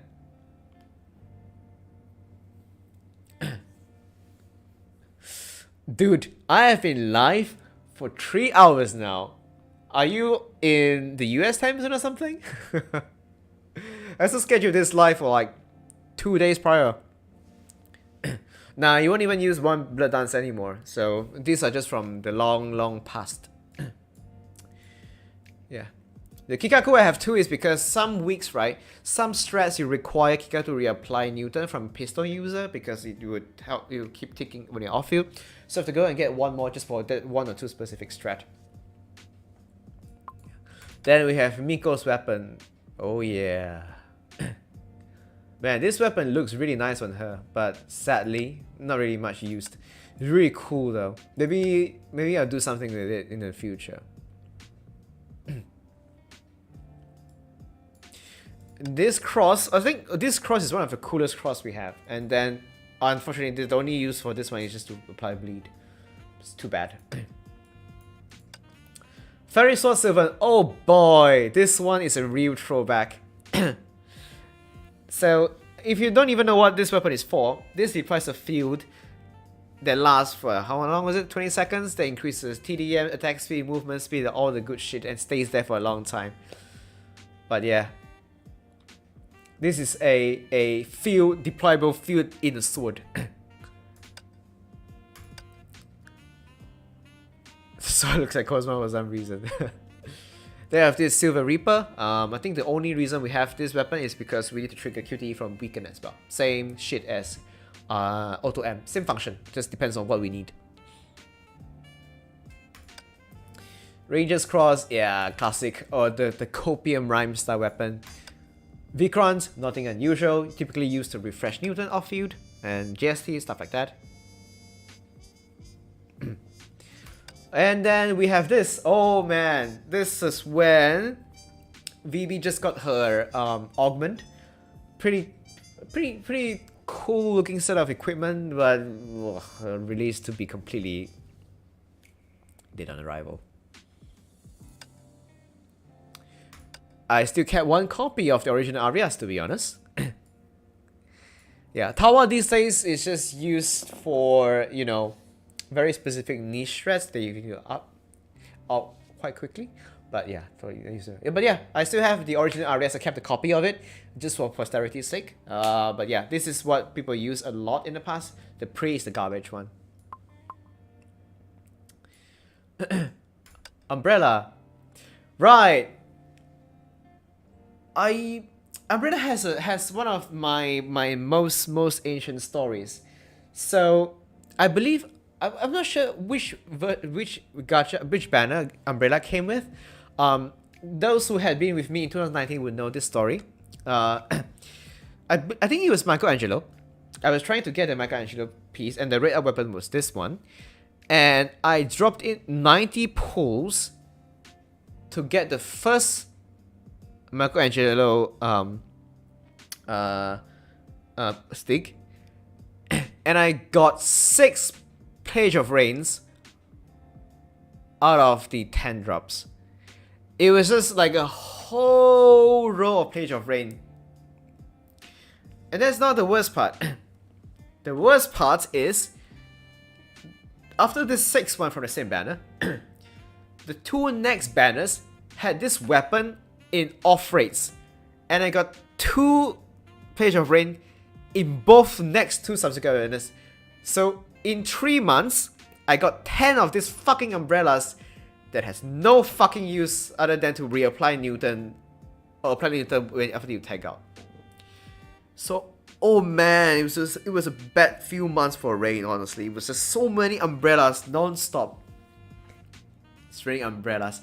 This really reminds me of the Rihanna song from long ago. But yeah, are you always serpent? Perhaps I am. But yeah, Page of Rain. I think it's also because there are some bonuses with slow and then, you know, things like that. But yeah. Good times, good times. Jizon Mitama, useless weapon just for collection. Jack-o'-lantern, useless.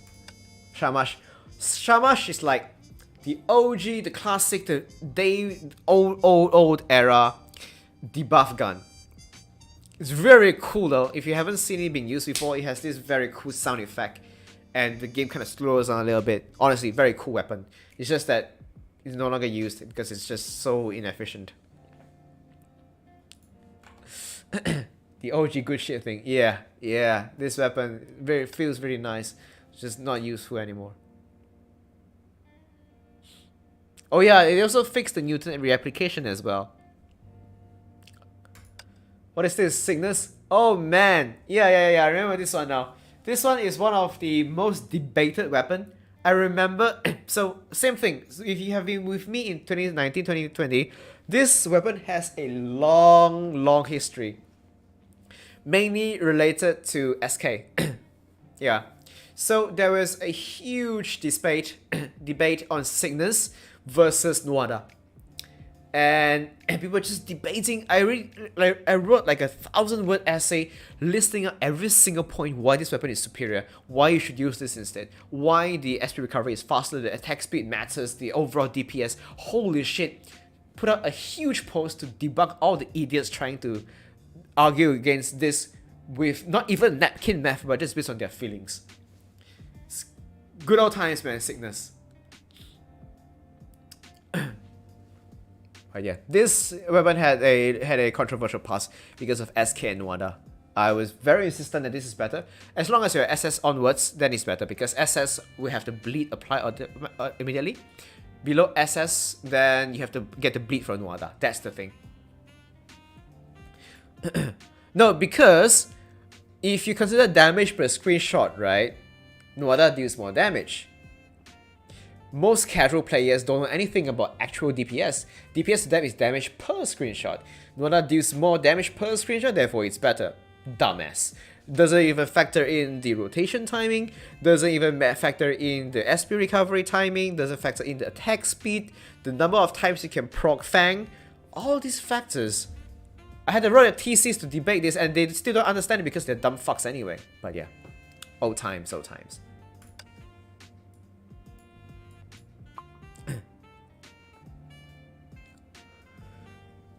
I mean, it's simple, right? Damage per screenshot doesn't mean anything in this game. This is not Genshin. Every single second you spend more time farming SP and things like that, you lose score. I don't even understand why is anybody going to debate RC versus AE. Just no debate. AE is just doing more damage at the cost of more time. By the time you get your damage back up, somebody has already finished their run. So, you do you, man. If you want to be dumb, at least try to be at least more professionally dumb. Maybe at least show some math. But yeah, who knows? Just don't bother about these people. They can say whatever they want. Jade Bloom, yeah, one of these niche weapons that buffs the team when you pick up some item. Was it whatever? Yeah, HP pack. It's very niche. Yeah, professional. I mean, look. If you are going to be dumb, at least look the part. I don't know. Okay, so it's one thing to be dumb, right? The other thing is to be blatantly dumb. Right? You want to at least make your arguments sound a bit more professional, even though people who know what you're saying simply knows that you're just bullshitting. But there are people who, the moment they open their mouth to type something, whenever they type something or want to say something, right? You know from the get-go it's just bullshit. So this is where the professionally dumb part comes in. At least try to look better, I guess. So yeah. Wow. I think there's nothing much interesting going forward down here already, actually. Yeah, we have to Skull and Hearty, which never got her pre. I guess, yeah, this was the original NS weapon. But yeah. There were some of these useless stuff. I think this is UR's weapon as well. Never got a pre. Ah, yes. If you have been here in the Masters days, you will know how OP Phantom Iron is. So PI. I mean, if you have seen my Masters compilation, right, which is like about 20,000 views or something at this point, I bet at least 15% would have PI in it.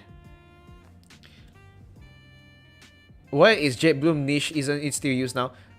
Do you really understand what niche means? Niche doesn't mean not used. Niche means fulfills a very specific situation very rarely. That's what niche means. It is still used. I didn't call it dead. Dead means no longer used, completely useless. It's niche because it's used, but very sparingly. Not just Benares though. Basically anything that can Kikaku dies in just one rotation. PI say you've turned alright. I mean, do you really want to cope with PI? There's so many other free options you can use. Why would you want to use PI to buff? The way she has to get back the SP to cast her dog again is just not worth it. So yeah. Yeah, definitely still used. Just saying that niche still means niche because it's not a common thing you would use. If you don't have it, then it's alright as well. It's not gonna change anything. I mean, it's not gonna make you like lose too much. Is Busted worth? Other things have comparable damage, but how much better is Busted in actual fights? As support or as DPS? That's the main question. If you're talking about support, you want to have Bastard because one thing is the trauma accumulation is very useful. The second thing is that a hefty bonus for the team as well. So Bastard has such advantages. The problem is that Bastard is not meant to be the key defining buff from RC. RC's main defining characteristic is from the weapon. So if you want to save money and you don't want the extra advantage the Bastard gives you with the extra freeze duration, extra freeze application, extra TDM bonus, then you could stick with something like Margrave and stuff like that. That's okay as well. But normally, if you can get at least 2 pieces, then you'll be okay. Like TM, you can start something on B, like TM, Irene B, or Candy MB, that should be okay. So yeah. But without, at the very least, no, I think it's okay. There are a lot of strats, right, in Nirvana that replaces the B on Bastard with Irene B. Especially on places where you can farm with FSP, they will use that instead. What does DF stand for? Does that mean that RC sucks with no pre, just like base web, number 78?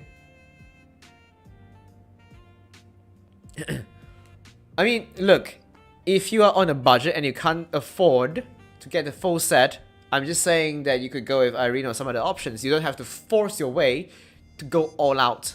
Like, okay, let me put things in perspective for a second. Let's say Bianca sticks, right? If you don't have the 3 set, the whole set is dead. It's not even worth using above Ellie and Dante. That is what the comparison this is based on. Right? So, not having the B piece on Bastard, then it will cause you some discomfort, but it's not going to cause you pain. That is what I would say.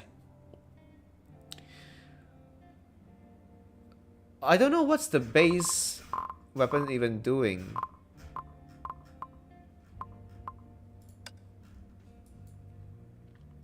Does the base weapon not have outside? Yeah, it doesn't have it. Alright, take care, man. Just go to Exalted. Yeah, just go to Exalted, man. Don't stay in Masters. You eventually get there anyway, so just keep it for now.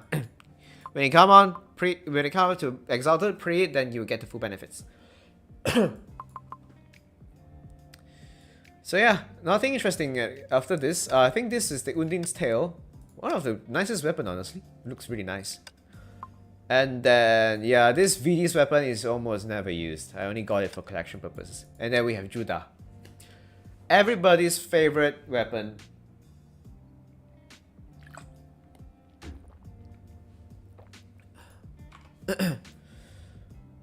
There is no more iconic weapon than Judah and HI3. This weapon just doesn't die. How many people, how many newtons in... 4 newtons is enough these days, to be honest. Yeah, okay, very true. Yeah, Vault Judah. Yeah, I can't believe I missed this ancient joke. But yeah, now it's just moving to a different owner anyway, so nothing really changed.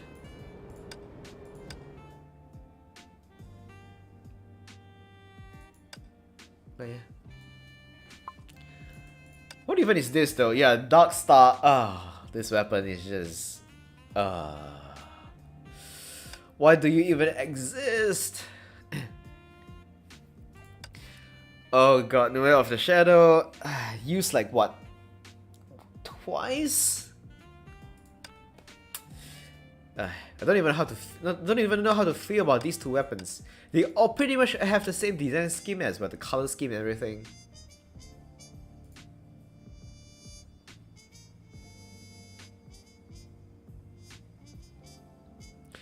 I mean, New Air is still pretty decent, right? It's still a good use, it's still good buff and everything, but yeah. You first need to get Mobius to get replaced first. Mobius is really strong. I don't even have the Gatling gun though. Never managed to get it. Do you think new players below EX should get Elysia? If so, when should they get here? No. Elysia consumes the precious wheels and stuff you need for that movie, LE and things like that. I would say at least get those key support characters up to speed first, then you start farming Elysia.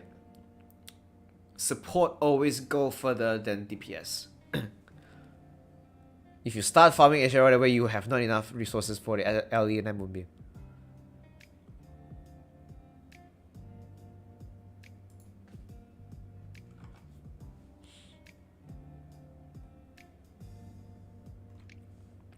Yeah, and then we have this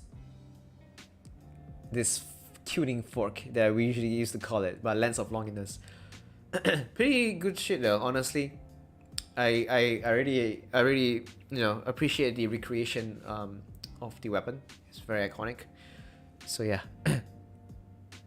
Lens of Longinus.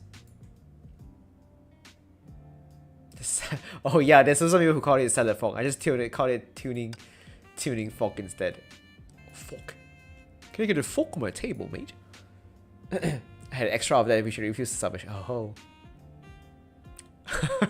Using on PE. Well, I guess it works. It's pretty decent weapon to be honest. Just yeah, not exactly too much use. Yeah, this one useless. This one pretty important weapon actually. Waltz, nothing much to say about. These are all signature weapons. This Eye of the Collapse, yeah, I think we all know once this came out, then this weapon is exactly why Tona got an SSS version in beta. But then again, this is also why SSS Tona is still being invalidated in... Okay, you need triple SSN for that kind of strat because you need a damage threshold. Because this weapon means you need to bring DK, and DK buffs are not just so good. Are twins still used or no? Twins what? Are you talking about BB and FT? Obviously they are. Have you not seen my vids every week? Yeah, very true as well. It's a game changer for those who lack Quavox, but...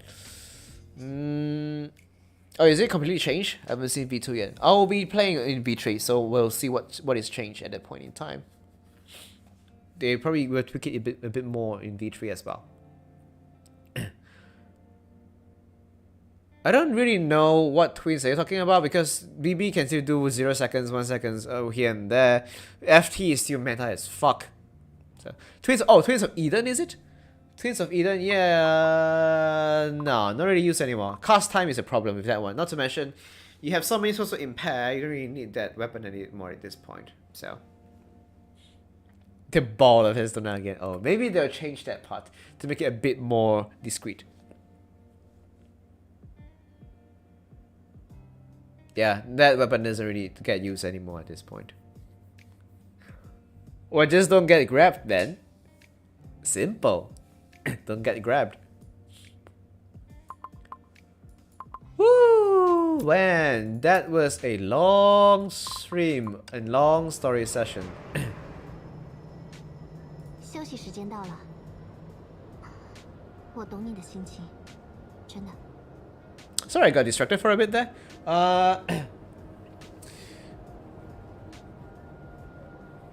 No.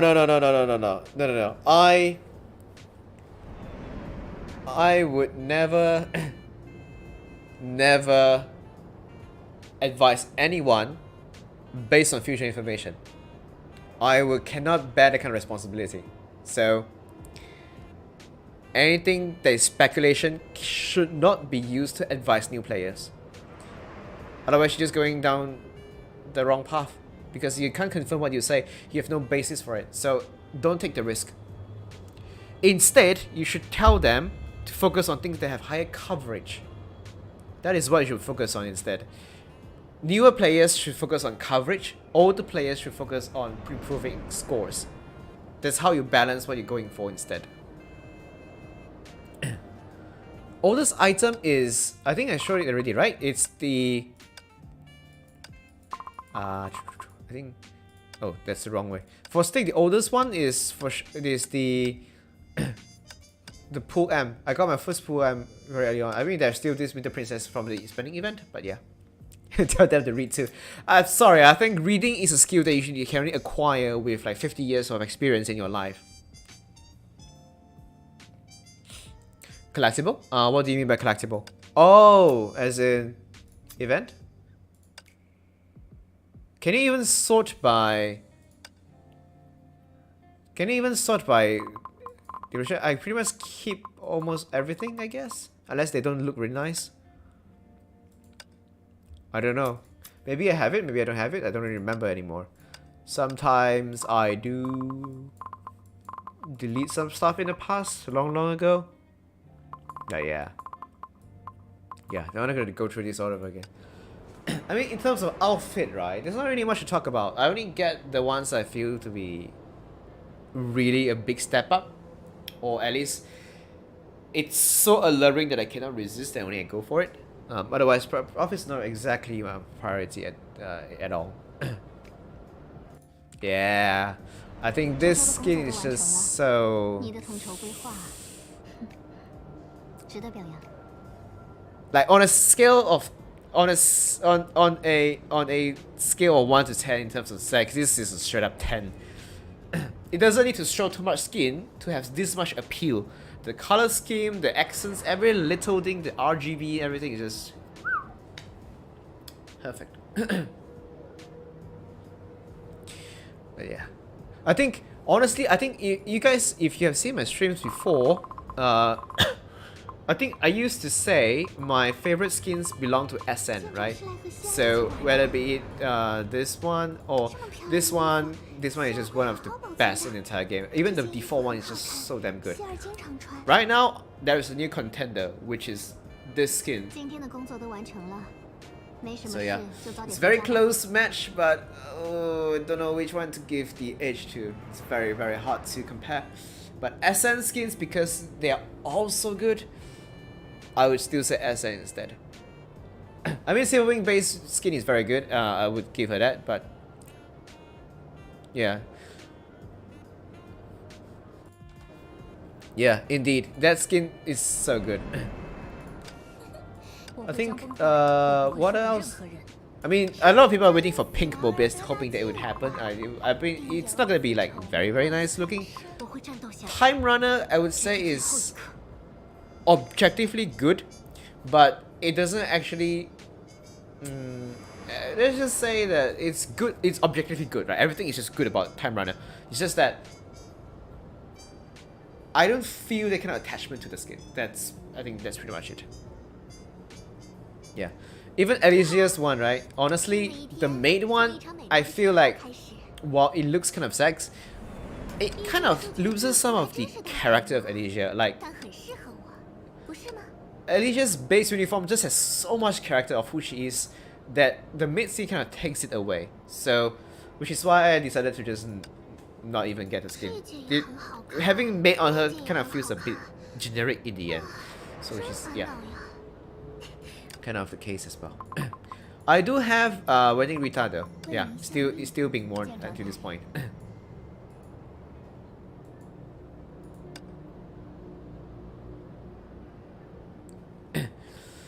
Nope, there is a reason I do not make guides. It's because I don't want to be bothered with the longevity of a guide should bring. The reason why, one, this channel is about me as a player, right? I don't want to turn this into a channel where people come for guides. I want you to come here to look at the game. The content provided is different. The reason why I would prefer to do it on streams is because when we're on stream, right, things are interactive. I can tell you the things that you don't understand. You can tell me what you don't understand. We can have a conversation. Things are a bit more interactive. Things are a bit more informative. That's way. And it's also spoken during the time this advice is still relevant. The reason I hate guides or making them in general is because guides stay and you can't go back and change them when things happen. So sometime into the future, when something changes, opinion changes, meta changes, the advice won't be usable anymore. So you will be able to find me talking about the game advice in streams, but you will never ever see me make any guides whatsoever. I will answer your questions if you post in the comments, unless you're an asshole, like some people who just appear to ask questions but never actually learn anything. Assholes, just fuck off. So yeah. Don't be an asshole. These people are just a pain in the ass. If you don't really care about anything, just shut up. In ER, do you mostly only play Mobius, Fire Crystal? Yes, I do not play much of anything else in this game. I use my CN account to play the story. So everything on C side, I just chill with the story or just skip everything. So yeah. I don't think you even need a guide to tell people you should pull HOS, right? I mean, with the HOS, you're just not playing the game right at all at that point in time. Yeah. I think my ER is like so behind in terms of my my progress in general. So I don't even have the emblem for the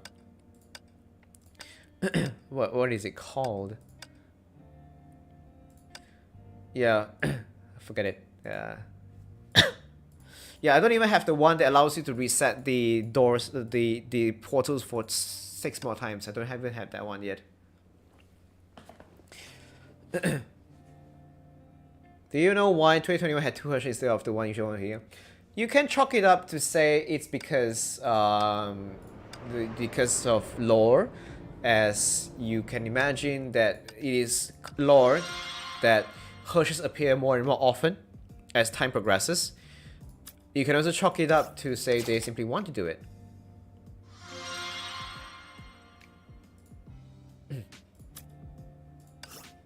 So yeah. I mean, you can complain about Hershey's being released so often, but considering the Hershey that got released was HOS, I think it's okay because the longevity that she will bring is really, really worth the money. So yeah, no worries, Yume. The stream is ending soon as well. I kind of want to rest my throat. So yeah, I haven't done my MA yet for this week, so I kind of have to get that sorted as well. It should be 5.9 for the next session. So it will be in Q3. You can expect about that time. So yeah. But yeah, I'm still Yeah, considering if I want to do an Elden Ring stream this Sunday, I haven't decided yet. See how much time I have. I need to check my schedule first. But we might start this week or we will start next week. I'm not sure if you guys have read the community post that I'll be streaming it in this month. So yeah. But yeah. So hope you guys enjoyed this stream. This is I'm only going to do this once, so this kind of story you can only hear it from people who have played the game for a very long time. So yeah, hope this has been a good session. You can always infer to this in the future as well. Cool.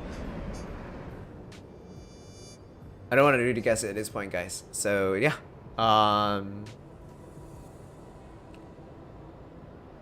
Cheers, guys. Take care. Have a good weekend, everyone. If it's late for you, have a good night. See ya.